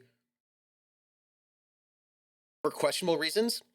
But the Foundry is one of the games I never really got involved with. So the thing about the Foundry is it has one of the best modules for GURPS. All fan done, because Steve Jackson Games has not done official support. But the people who are the fans have at least got Steve Jackson Games to say it's okay for them to do it. But they still don't have official support, but it's still really good. And a lot of people really, really like it. But the Foundry, much like Fantasy Grounds and Map Tools, is self-hosted. And as a person who streams, that's no good for me, because I do not want to be running Zoom and streaming and then also self-hosting an instance of a game, right? That's not going to work for me because that's way too much load on my computer. So, and I have found that those systems that are not self-hosted tend to cause lag, especially among the players. So it's like, no good. But then they were like, but wait, you have the option to have a third party host it. You have to pay them a monthly fee, but they always say, but it's cheaper than like the pro subscription on Roll20. I was like, you don't have to have pro subscription on Roll20. But I was like, well, if it were self-hosted, but then I checked and you could not self-host if you hadn't upgraded to the newest Mac OS, if you're on a Mac. And at that point I hadn't, although now I have. So back then I hadn't, so I didn't think about it, but now I have, so it's possible. So I looked into it. Map Tools, you can have someone else host it too and have DM access with someone not hosting.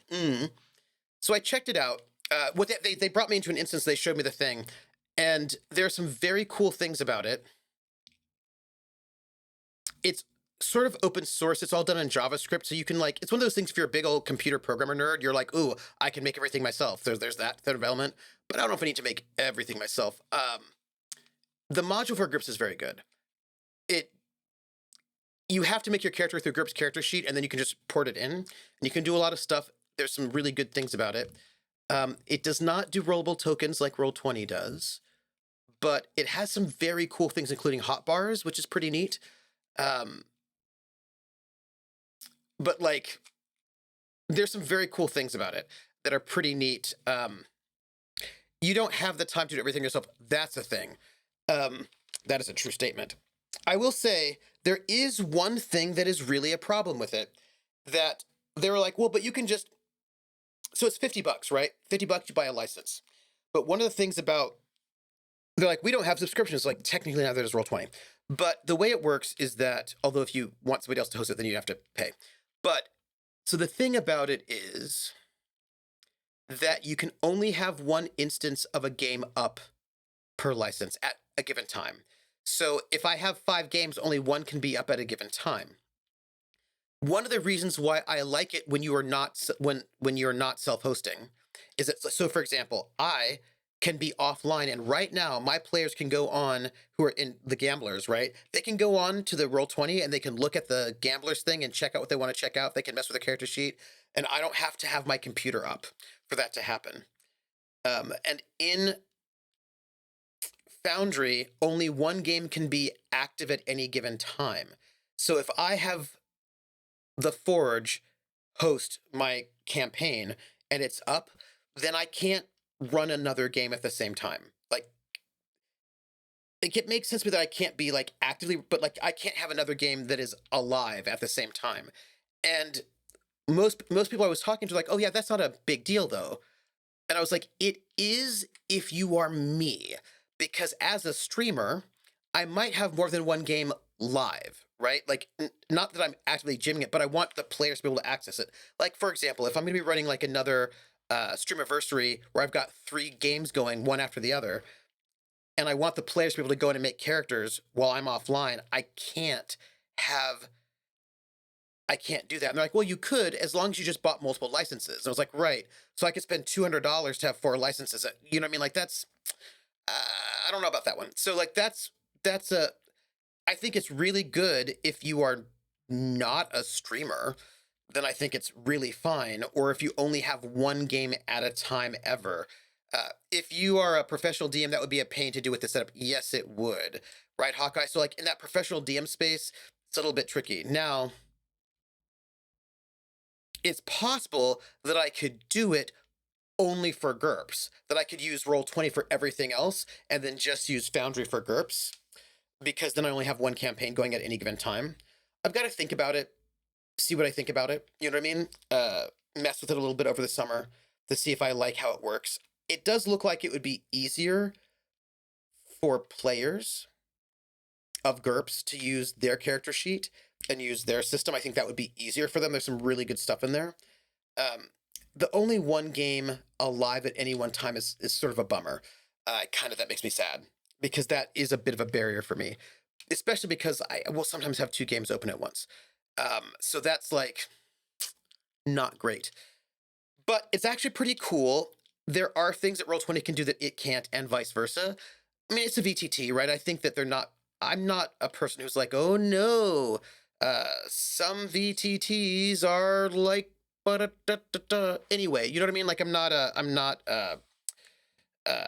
oh, hey, we have a new one. White Morning, temporary research bonus, -1 authority. Little guy gets further and further away. Research time 5 hours. Problem, you see yourself from above. You're passed out on the blue tiles of the hostel room floor. And even from this distance, you can see your eyelids flutter at the mention of what? A great white object letting out its sweet smell like a lily of the valley. The little man's forgotten its name, but he still remembers the feeling. And look, he moves. The feeling animates him. He instinctively reaches out for the feeling's best friend, a bottle of Commodore Red. He puts on his disco clothes and gets smaller and smaller. Y'all.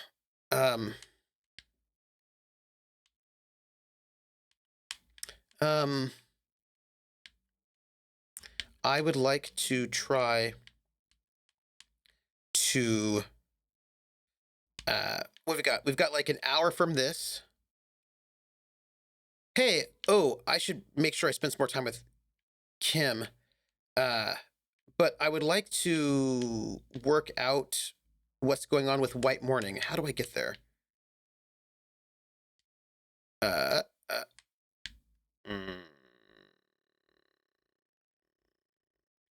Well, if I go here, I might be able to unlock. Can only have a 3. Oop, that's not what I wanted.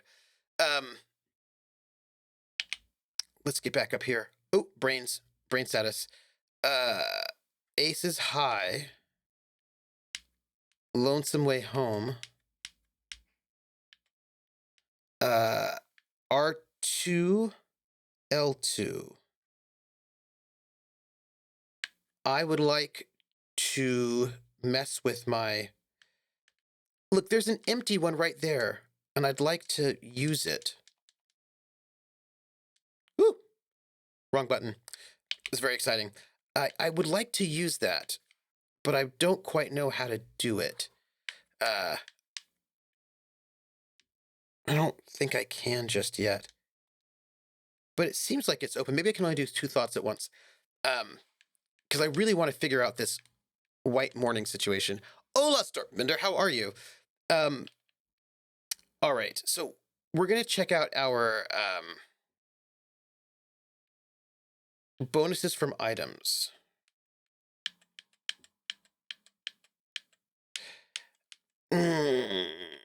Sometimes I worry about myself.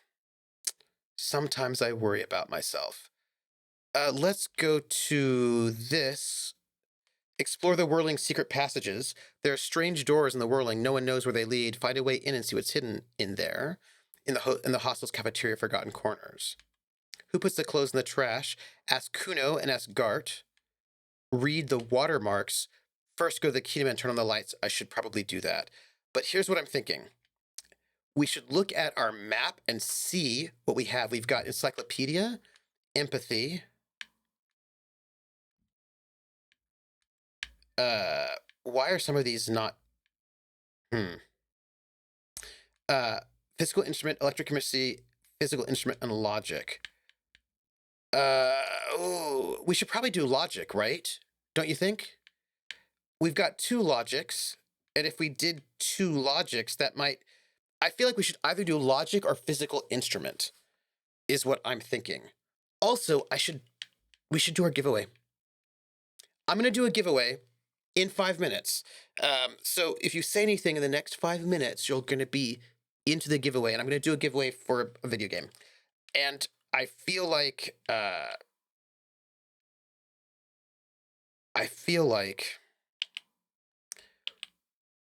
we have a skill point. Anything? Hello, Dimples and Dice! How are you? What are you doing? I was thinking about you.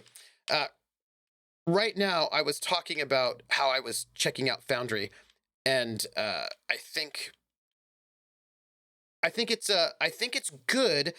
I think some of its limitations make it really hard if you're like streaming a lot and need to have multiple games up at a given time. But I think there's a lot of goodness in it. Like some very cool things, and I'm gonna check it out. So I just wanted to let you know. So I'm gonna put in logic,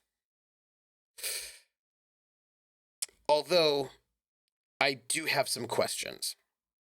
Doing a little game prep and cooking. How about you? Oh, right now we're playing Disco Elysium, and I'm very concerned about the character that I'm piloting because I think they're a wreck. I think they've got some problems, like a lot of problems, and I'm very worried about them.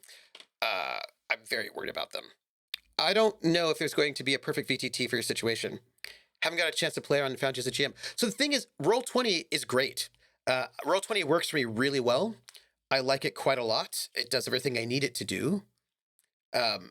It's awesome. It's just that this fan-created module is in Foundry and not in GURPS, not in Roll20. And if I want to run GURPS, I kind of think that Foundry probably is better. Oh, not because of the system itself being better. And it's not that Foundry is better than Roll20 or vice versa. It's more like there are fans who created a fan-made module for GURPS, and they made it for Foundry, and they didn't make it for Roll20, which means that, that's good. But, well, this might be a spoiler, but every character you make in this is a wreck. Dimples? Okay, Dimples. Also, I need to talk to you later. So y'all, here's a thought. We have 2 tests that are logic, and we have 2 tests that are physical instrument. If we do logic, we might have a better chance of passing 2 of those tests. However, we only have 2 health, so we could, increase our health so we're less likely to die. But then we do not currently have any endurance tests that we're worried about, but we do have logic tests and physical instrument tests that we should worry about. What are your thoughts? What are your thoughts on this one? Do we increase our endurance so we're less likely to die? Or do we increase our logic so we might be able to pass those 2 tests we have? Volpez is currently... What do y'all think, everybody? Logic? All right. We're going to up our logic. Okay. We're upping our logic. Great. Let's accept those changes. I feel good about that. Dying is fine. Boost logic. I like it. Oh, hey, we're going to save, by the way. We're just going to do a quick save. So I did want to say something about vampire. Anyhow, there's some goodness there in Foundry, and I'm gonna sort of course, it's $50, right? You can't just use it. Um,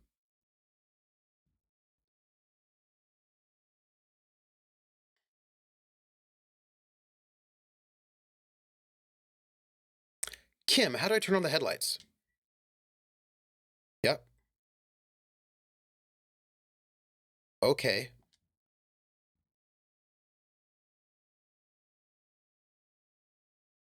All right. Well, I'm gonna press engine start.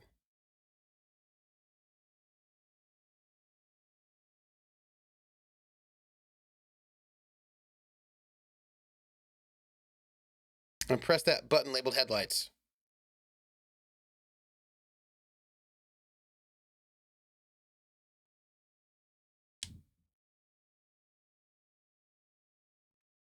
Okay.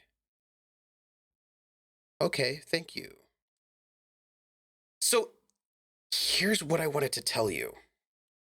Oh, all right.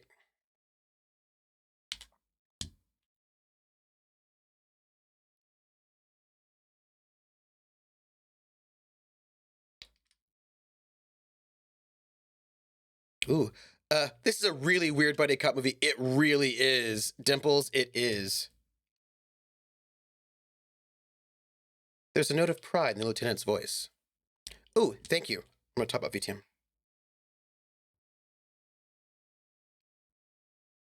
Hmm. Look at the shimmering street grid. I'm gonna look at the perforations first.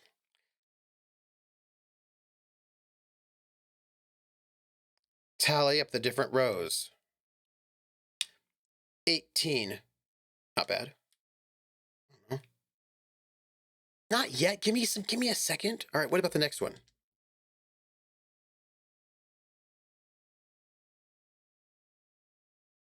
I will count them individually.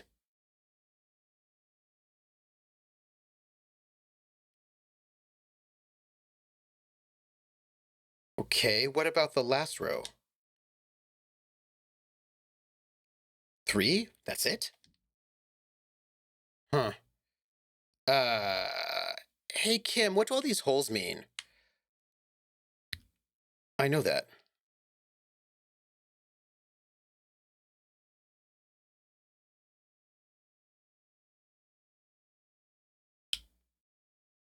Feeling bad about this. I don't know why, but I pictured you being played by Gerard Butler or equated with her. Yes, absolutely.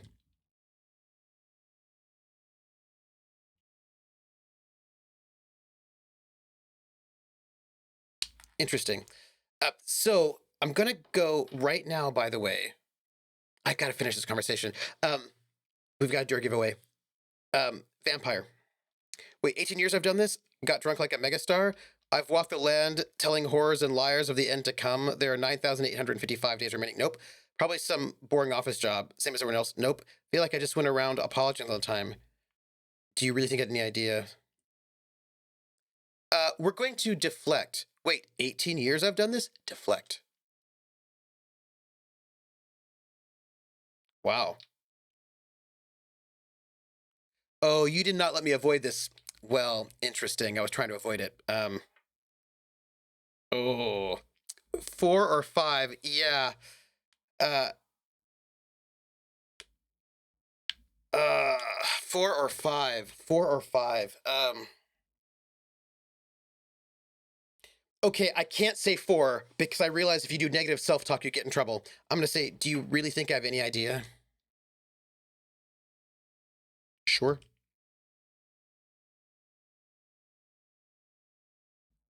Wow. Wow.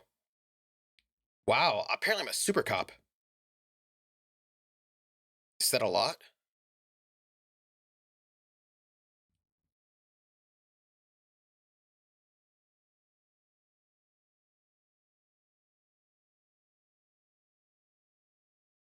Hmm.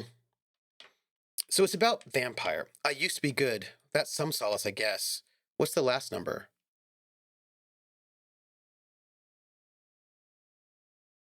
Oh.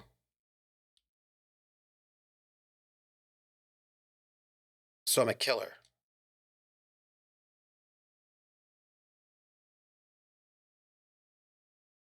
Oh. Oh.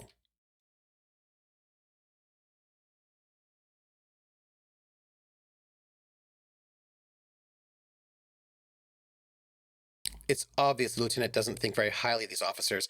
Who am I?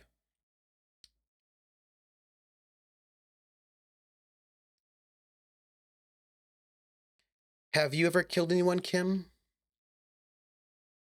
He says, declining to elaborate. How do you handle the strain? Mm. He gives you a meaningful look. Yeah, I get it. Huh. Like what? Maybe I should find a hobby. It's a joke. He points to your yellow gardening gloves. Yeah. No, I won't. Uh, thanks for this. Okay. Looking at this simmering street grid.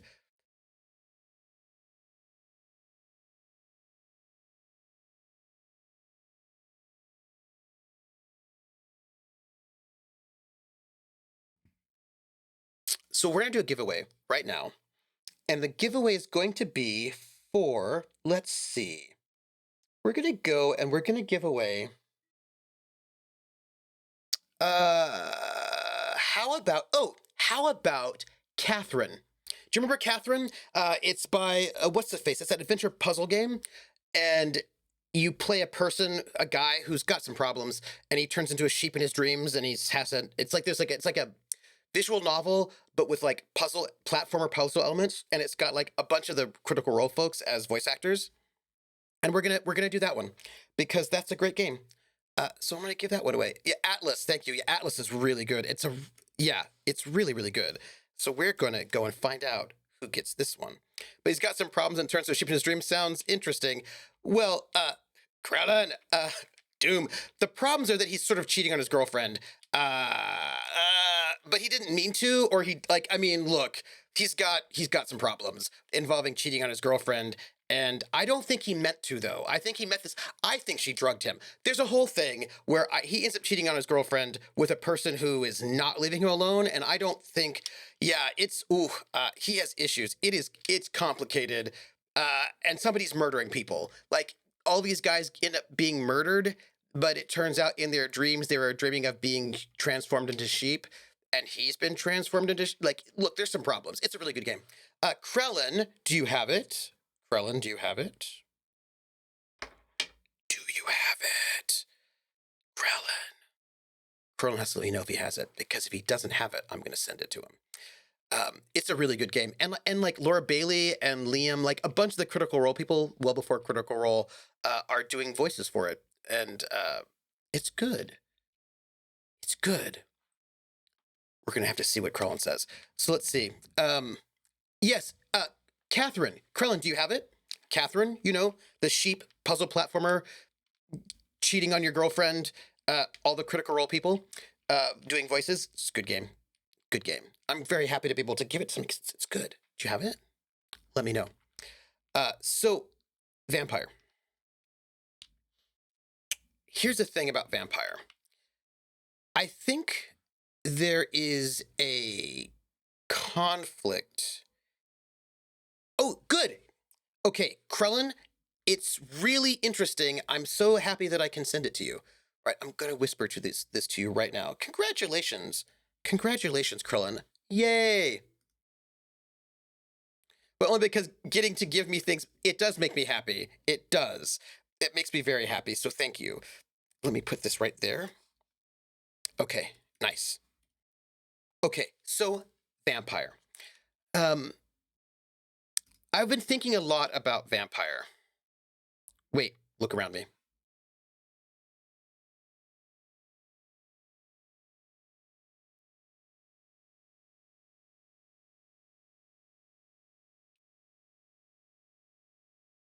Jury duty is tiring. Did you get chosen? Where are we on this? I'm going to point to the halogen map. He takes the ledger for a moment and inspects it. He says his finger near the top of the map on a segment of coast jutting out into the great ocean. Seems nice. It says without optimism. Okay. Let's go.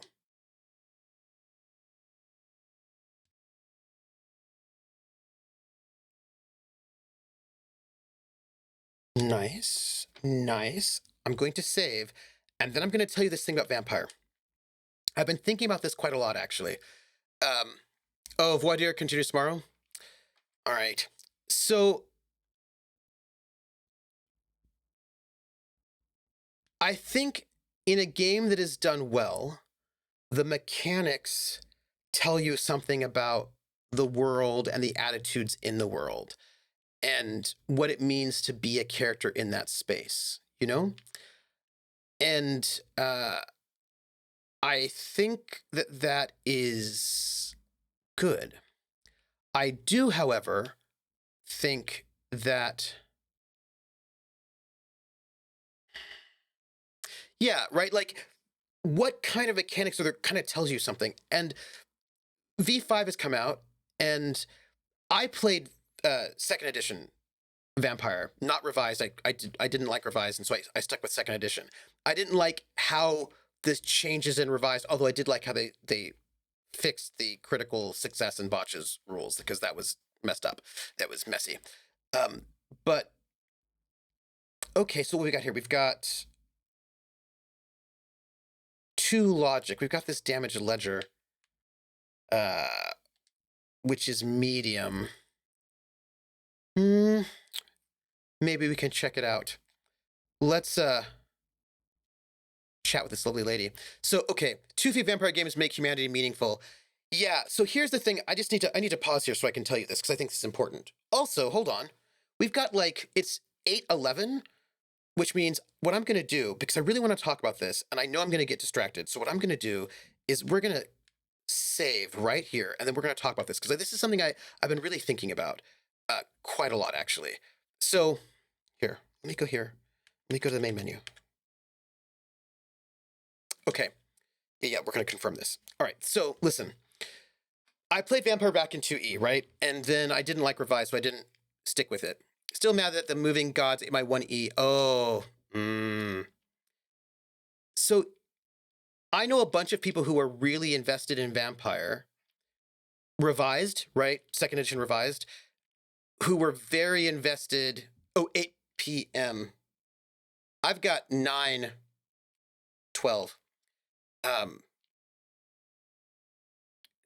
So like I left Vampire when the meta plot got really heavy. Like once second edition revised came out and advanced the meta plot in ways that made a number of my my groups, basically my group's campaign became invalidated by the meta plot in ways that we did not like. So we just did not move on to revise. We just kind of stuck with second edition. And that was great until we had to move. And then we couldn't find people who were still playing second edition. Everybody had moved on to revise, and everybody had really embraced the meta plot, which included a bunch of things that we just didn't like. Just, you know, like I really liked that in second edition revised, it was unclear if Cain was a myth or not. Whether or not Cain was real or not, whether or not all vampires were descended from him or not, was just really unclear, and nobody really knew. Which meant that you could have a vampire that was not descended from Cain if you wanted. Like, you know what I mean? Like, those things were open. Things became a lot less. Like, we didn't even know whether or not Gehenna was real, right? And they made it real with the second edition revised. And that was not what we wanted. Anyhow, I know a lot of people who stuck with Vampire and who really got into all of that. And a lot of them are not happy with 5th edition for certain reasons. You know, they're not happy that they got rid of Blood Pool. Some of these things are just like mechanical shifts and all that. But I was thinking about certain attitudes, implications of mechanics, and certain attitudes, and I'm currently grooving on it. But I think that, all right, let me be more explicit. In our group had the same reaction with several OW. Oh, Dervishp, thank you. I'm glad I'm not the only one. There was a lot of things that were open before revised, and they became less open. All of a sudden, like, the gangrel left the Camarilla, and this happened, and like I was like, wait a minute, hold on a second, like, don't mess with our game. You know what I mean? Krellin said, I had someone rant at me really hard a few weeks ago because V5 brought back lore things they disliked. Oh, that's very interesting. When all I suggested was they play a mod that didn't even use that lore. Yeah, and the thing is, we were used to, like, I'm used to being like, well, if I don't like it, I just won't use it. But because Vampire encouraged, like, an international groupthink, it became really hard not to use lore, right? People are like, yeah, but that's how Chicago is. The world of insufficient darkness. So good. And I didn't need my Chicago to be the exact same as the Chicago Night by Night book had. You know, like, we could do our own thing. I have a lot of opinions on this. Oh, Dipples and Dice. I'm glad to hear it. I'm glad to hear it. So let me tell you the thing. When I was playing Vampire, one of the core things that I found really, really interesting about Vampire was the fact that you're struggling with humanity, right? It was the internal struggle, the internal horror of being a vampire and not wanting to lose your humanity. Will you lose it? Will you not? How do you deal with humanity as a struggle? And that was like a really cool conflict. But in all of my years playing Vampire, never once did we ever, and also, that's what got you into VTM? Me too. And I've got to tell you, so one of the things that was like, I was like, okay, there are a couple, let's be honest, there are a couple things that got me into VTM. One, I was bullied in high school, so a little bit of angstiness was up my alley. Two, the Vampire books had people of color in it, in the artwork in 1992. Three, they used female pronouns as well as male pronouns. All of those things were pretty awesome. Four, you could have a nightclub. Like, there was room in it for social things that many other games just did not have.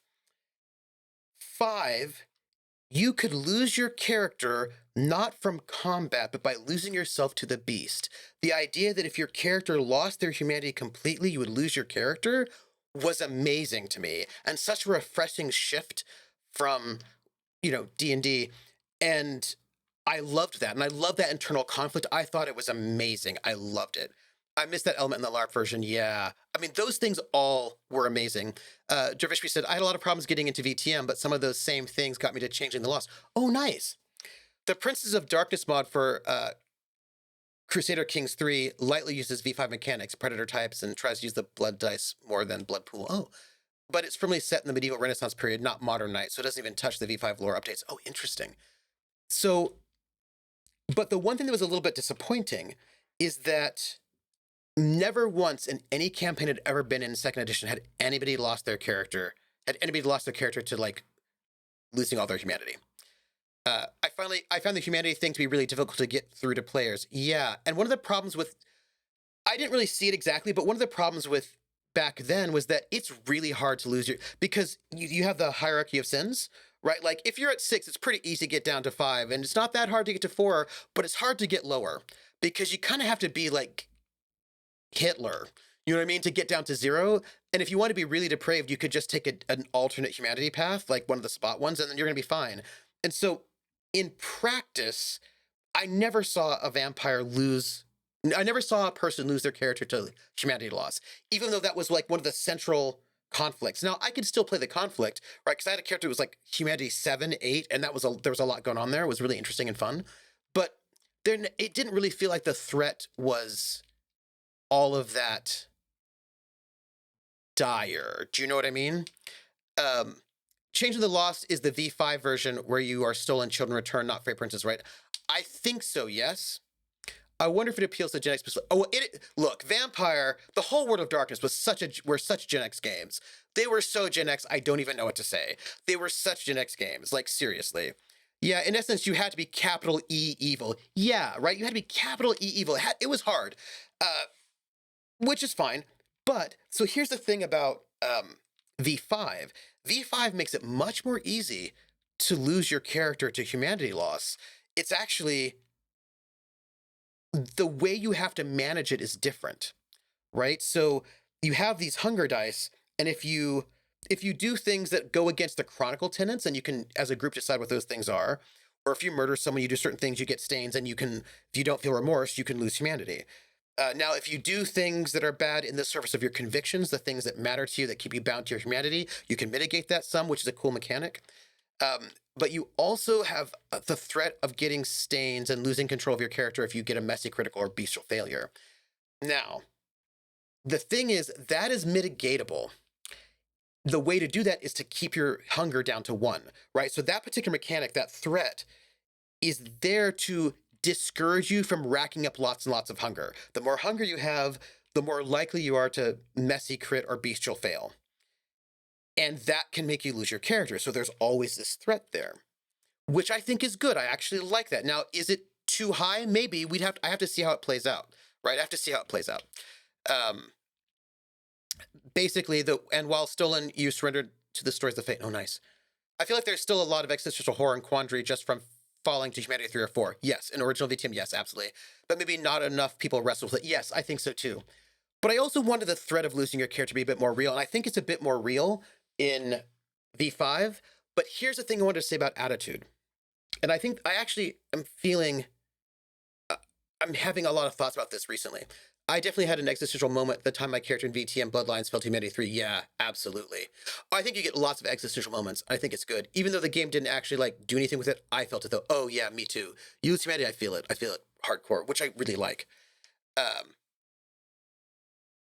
And so here's the thing. I think that there's a bit of a disconnect between people who played old Vampire who are taking old Vampire attitudes into V5. Specifically, this is what I mean. In old World of Darkness, there was an attitude that if your character frenzied or did wild things, that was on you and they would judge you for it. Like, oh, how dare you? You're a problem because you did these things.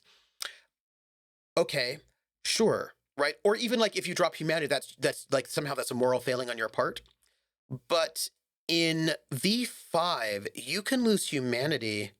Like in V5, your beast will emerge and do things against your will, right? Anytime you get a messy critical or bestial fail, your beast comes out and does stuff. It does what it needs to do, and that's not exactly you. And I think that if this is mechanically true, right, which it is, in V5, this is a mechanically true thing, that if you get a messy crit or a bestial fail, your beast will start doing things. And you can get stains a lot easier. And I think that in that world, right, in a world where vampires know that their beast is sitting there because of those hunger dice, and they know that anytime they get a bestial fail or a messy crit, their beast will come over and take control of things, even if they don't want the beast to. I think that vampires would not be as judgmental about vampire weirdness as they were in 2nd edition. Like, I know a lot of people are like, oh, you have a humanity of what? Oh, what have you done? I remember like people who are like, oh, you messed up. This idea that like, oh, you messed up, right? That you screwed up, you did bad things. That kind of attitude was quite prevalent in 2nd edition, which made more sense. But in V5, I just don't think that vampires who live in that world would be, I mean, some people might, but I think that all the vampires in that world know what it's like to have a beast that might just take over. And so when somebody does something like that, I actually think they would be a little bit less harsh. And they might be a little bit more paranoid or a little bit uneasy because they all know you can't just be like, I'm strong-willed, and so it's not going to happen. No, it could just happen to anyone. It doesn't matter how strong your will is. The beast may just take over. And I think that reality of at any time beast maybe just taking over would change the way that vampires interact with each other and the universe. I think it would be really different. And I think that if you've really come from 2nd edition, you haven't really internalized what the mechanics mean in terms of the fiction of 5e, you may not take that new attitude over with you, but I'm really thinking about that attitude quite a lot, you know? Dimple says, in the lore, that's kind of the case, yeah. Carolyn says, I don't know, Trooper. Everyone in America knows what it's like to be one paycheck away from poverty, and there's still a strong culture of poverty's your fault. Yeah. The biggest worry is kind of social media and the V5 lore, yeah. And I think that there are some vampires that would be like that, Krellin. I think there's some who'd be like,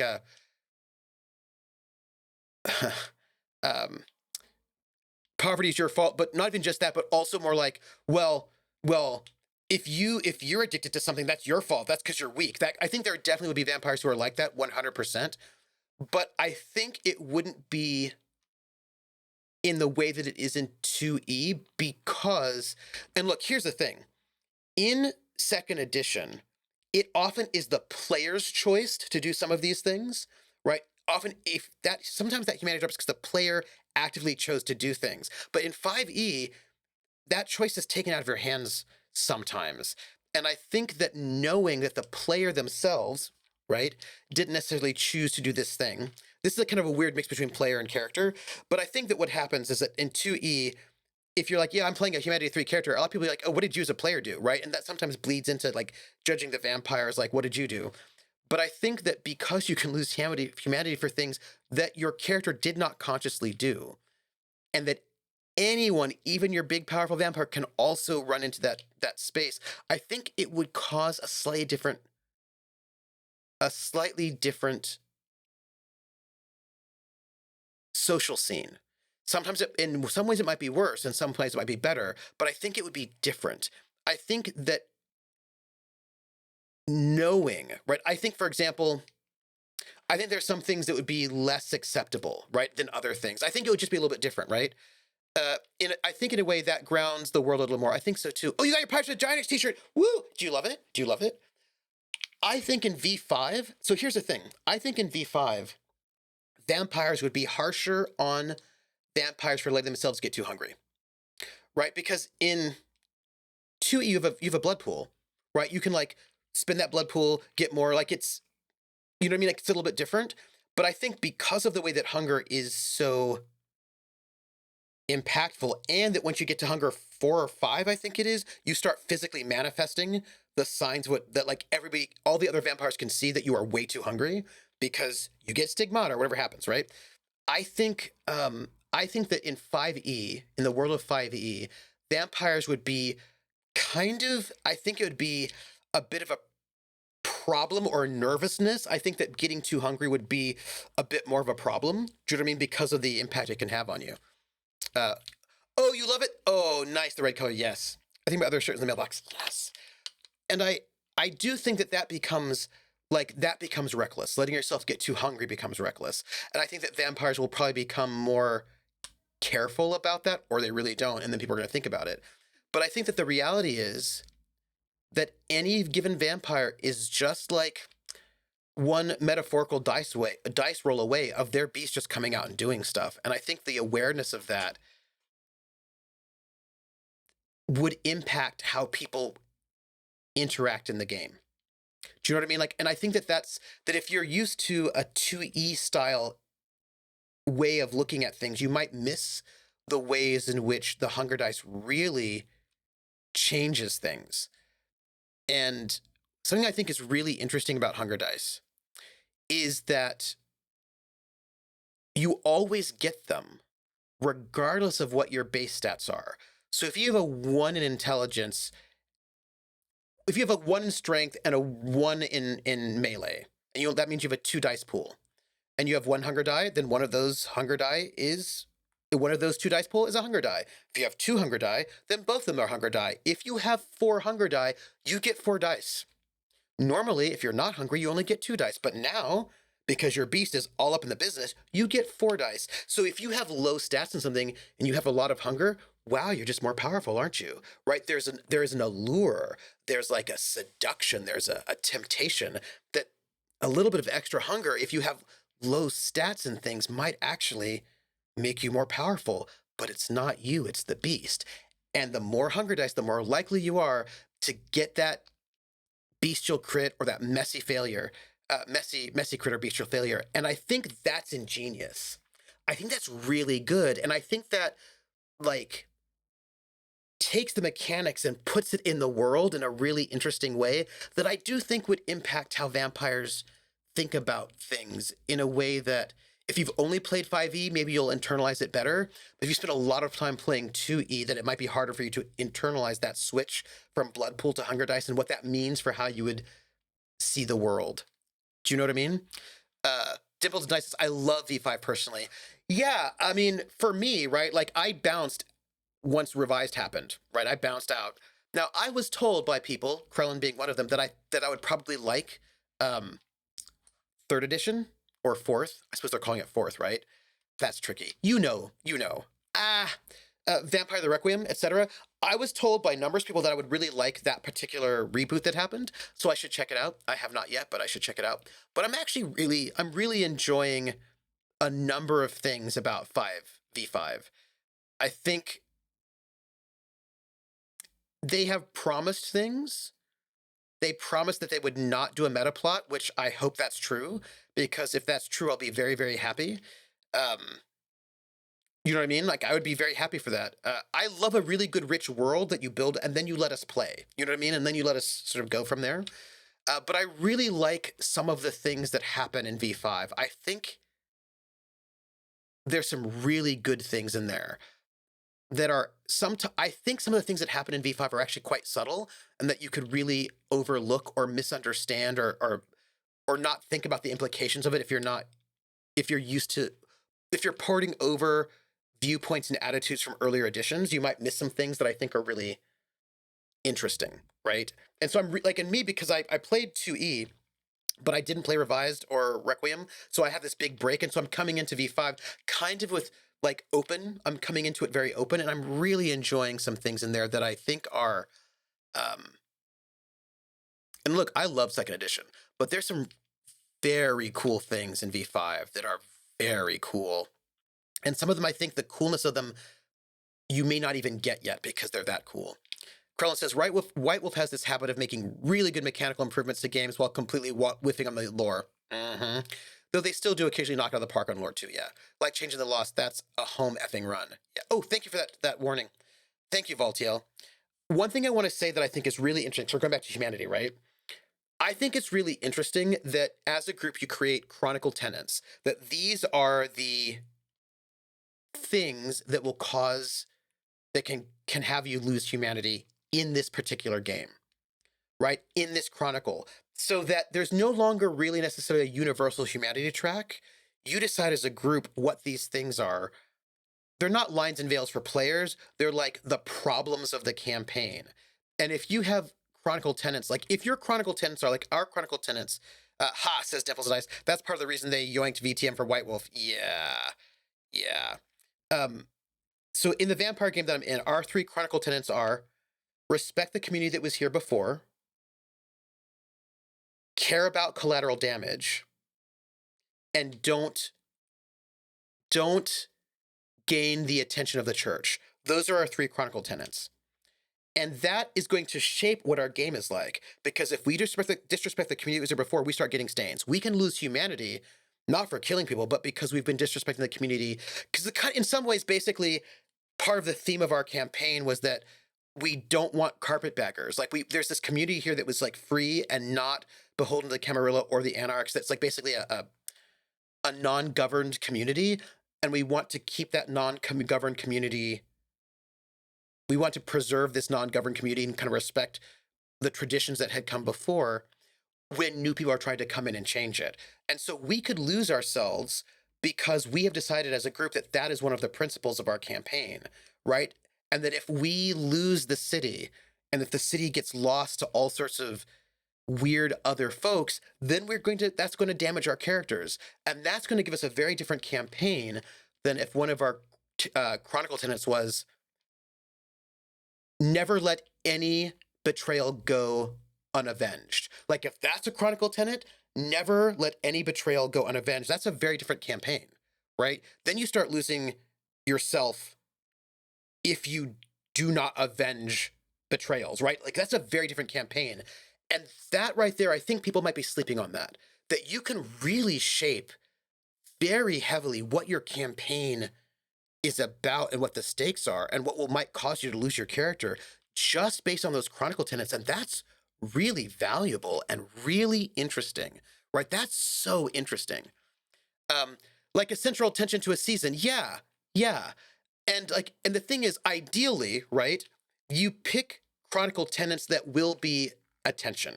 Like you don't pick an easy one. You pick one that you actually is attention that you want to explore. My game ramped up based on not allowing disrespect. Right. See, like, look at that. If one of your chronicle tenets is do not allow disrespect, that's going to give you a very different game than help anyone who asks. If one of your chronicle tenets is help anyone who asks, well now, right, that's a very different kind of tension then don't allow disrespect. Locals only is a very different kind of chronicle tenant. Krellin said, I wish CR had gone more into that part of V5 when they did their one-shot. Yeah, but I suppose Taliesin was the only one that actually knew the system. And also it was only a one-shot. That kind of needs to play out over time. But also, if they want only disrespected people, that did the same thing. Yeah, right? And so there's something really cool about that. That is something that was not in any other edition, and it's really cool. It allows you to be like, okay, these are the things we want to be kind of like, these are some of our existential problems, like in a bigger level. And then, of course, each character has their own convictions, the things that matter to them as the things that connect them to humanity. And those things allow you to mitigate stains. Like if you do anything that like disrespects the chronicle tenants or murder people or whatever, you get stains. But if you do those things in connection to your convictions, you can mitigate a stain. My character no longer has any convictions, but my character's convictions used to be, I'm the sword, the shield, and the book of my community. Respect your elders, and no masters, no slaves. Those are my character's convictions that tied them into humanity. And each one of those convictions is connected to a human touchstone, right? Somebody alive that connects you to your humanity. And it is that relationship that helps you withstand, right, these stains, which means each character gets to sort of pick on their own what matters to their character and what keeps them grounded. And that is like really cool mechanic. It really allows you to do really interesting things that are special, really special, I think. Yeah, if they wanted to disrespect people, it did the same thing. Yeah, absolutely, right? That's really good. I like that. It was kind of a Path of Chivalry campaign. Absolutely, that's really cool. Dervish says, I haven't been able to play in a World of Darkness game since Changeling Revised came out, so I'm listening to your comments with great interest. This idea about chronicle themes also reminds me of Fate setup. Yes, it does actually, Dervish, and I love that about it. Someone must have, would you kindly, Trooper? Yeah, and what's interesting is that you don't have to have any convictions. Not great, right? It's your choice. You can have anywhere between 0 to 3 convictions when you start your character. I picked 3, and when my character had this sort of like massive crisis, and they basically gave up on community, and it was a couple things. They had to give up 2 touchstones because those 2 touchstones, they were worried that by being associated with him, they might be murdered by vampires. So he gave up those 2 touchstones, which means he lost 2 convictions. And then the other one, which was about connection to his human community, he gave up, and so he lost that too, right? So that he lost all of his, so he has no convictions left, which means he has no way to mitigate stains if they happen. And that's really interesting too. So there's something really interesting about the mechanics they've done. And I think that if you really think about it, it would change the way you play your character. And I think that if you play your character in 5e the way you would have in 2nd edition, I think that's a missed opportunity, right? Because I think the world's actually just a little bit different because of the way the mechanics are. And I have to say that I love it. I also loved 2nd edition, right? Please note, I really did. But I think the changes they made are really cool. And I like exploring what it means to play a vampire who works differently mechanically, and what that means for the psyche of the vampire and how they interact with people. Like, I think it's cool, actually. I think it's very cool. And I do like the fact that you got these chronicle themes that are like the Fate setup. I really like that too, Dervish. So I gotta say, Josh says, what is great is how the chronicle themes encourages group buy-in, absolutely, and consent, absolutely, and provides a lens for you to explore the characters in a new way. Very cool. It's really cool. And I think it's a mechanic that I think it's good. All right, I gotta go. I'm gonna wrap them up and look at whispers. Okay, I will do so. So that's what I was thinking about Vampire. I've been thinking about it, and I want you to know, and Dimples as well. You know, I want to do a short shot, and I hope I can do it over the summer. A vampire short shot. I've got a concept I've been thinking about for a little while.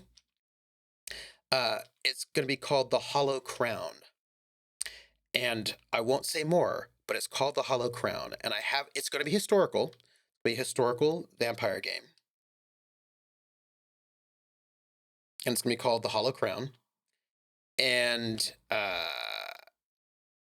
yeah, I've got some ideas about this, and I'm really excited about, I don't know, maybe 6 episodes, something like that, 6 to 8 maybe, a short shot, and maybe it'll come back again. But the summer's coming, and I'll have a bit more time, so I might be able to run this thing that I'm really excited about. No, not Shakespearean, 1970s. 1970s. Probably, I haven't decided if it's early or late 70s. Might be mid, but 1970s. Yeah. Oh, I'm so glad you're here. Yeah, 1970s. 1970s. The Hollow Crown. And I know where I want to set it, and I know what I want. Yeah, Hawkeye. And first off, Dervish, you do not need to tell me things like the 70s was 50 plus years ago.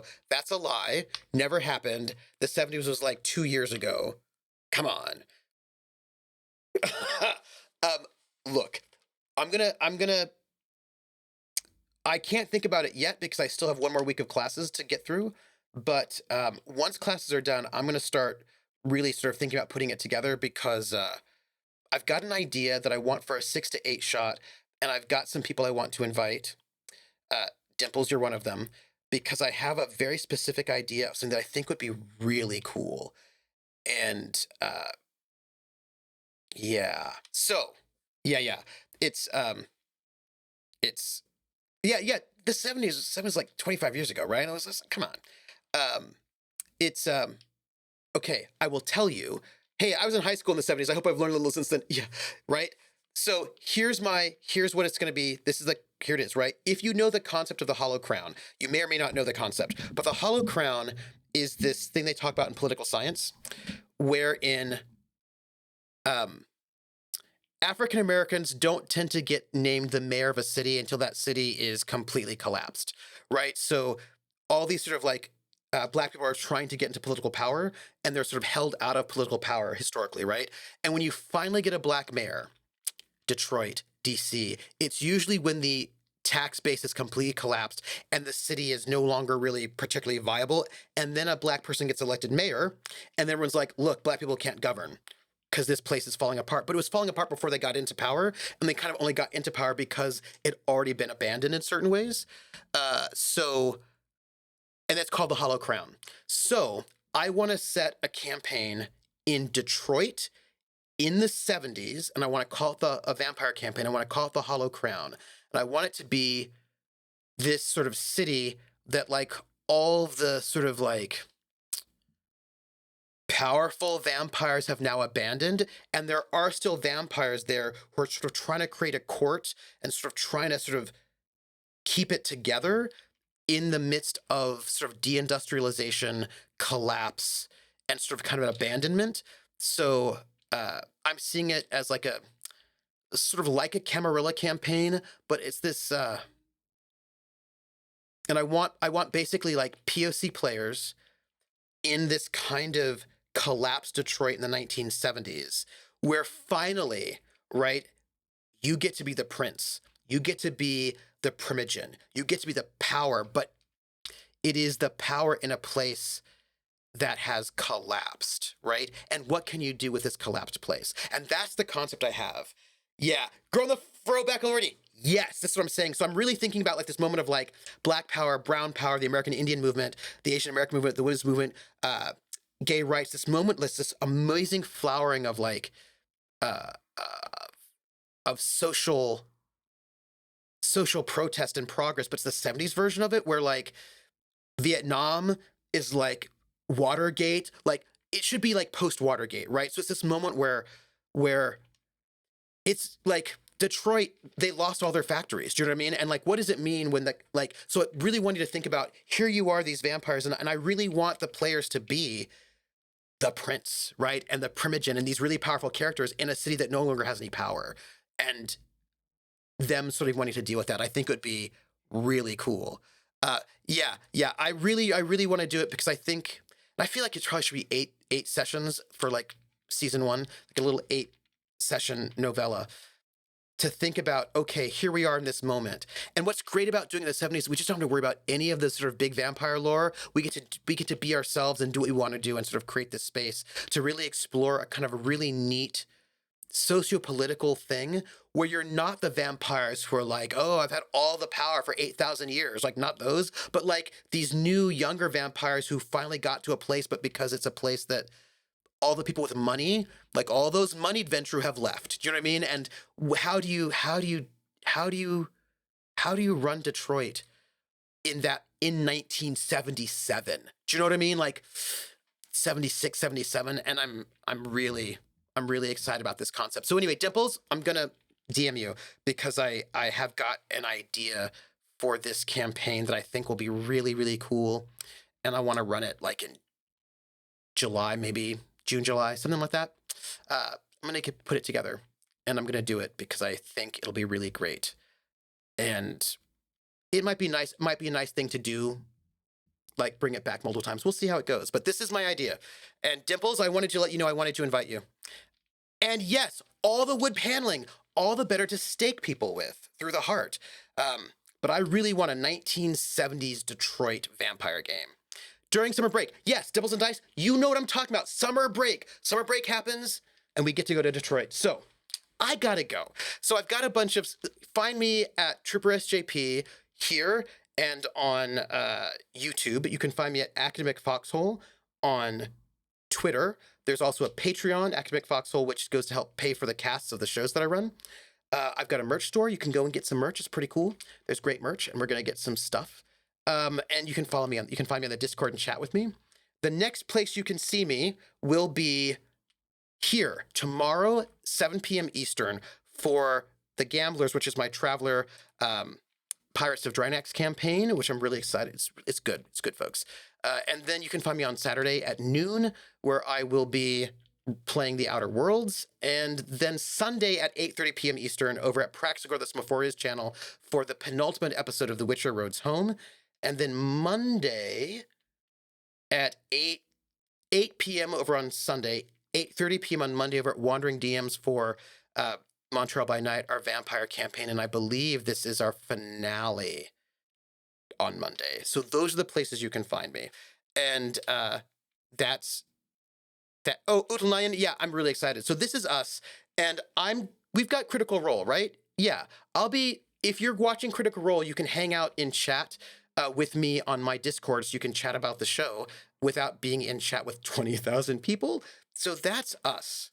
And I want to say thank you for being here. Y'all are lovely. And 1970s, I really wish things had fallen into public domain so I could, but I'm gonna make some 70s sounding music. Oh my gosh, can you, funk. We're gonna have some like faux funk. The soundtrack's gonna be amazing. People. Okay, I can't talk about it because I'm too excited, but we do have one, we gotta go. We have one song association entry, only one. It is Commiserating. I've got 10 seconds. Count to 10, everybody. 10 seconds, commiserating. Nope, commiserating. No, it's commissar. Commiserating.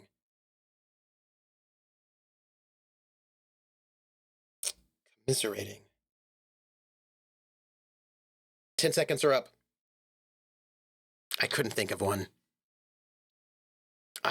The worst. Well, maybe next Thursday you'll catch me. Give me some more song associations and we'll see how it goes. Okay, time's up. Gotta go, everybody. I'll see you over in Critical Role. And take care of yourselves. You are amazing. This was such a lovely stream, and I will catch you all on the flip side, everybody. Ciao.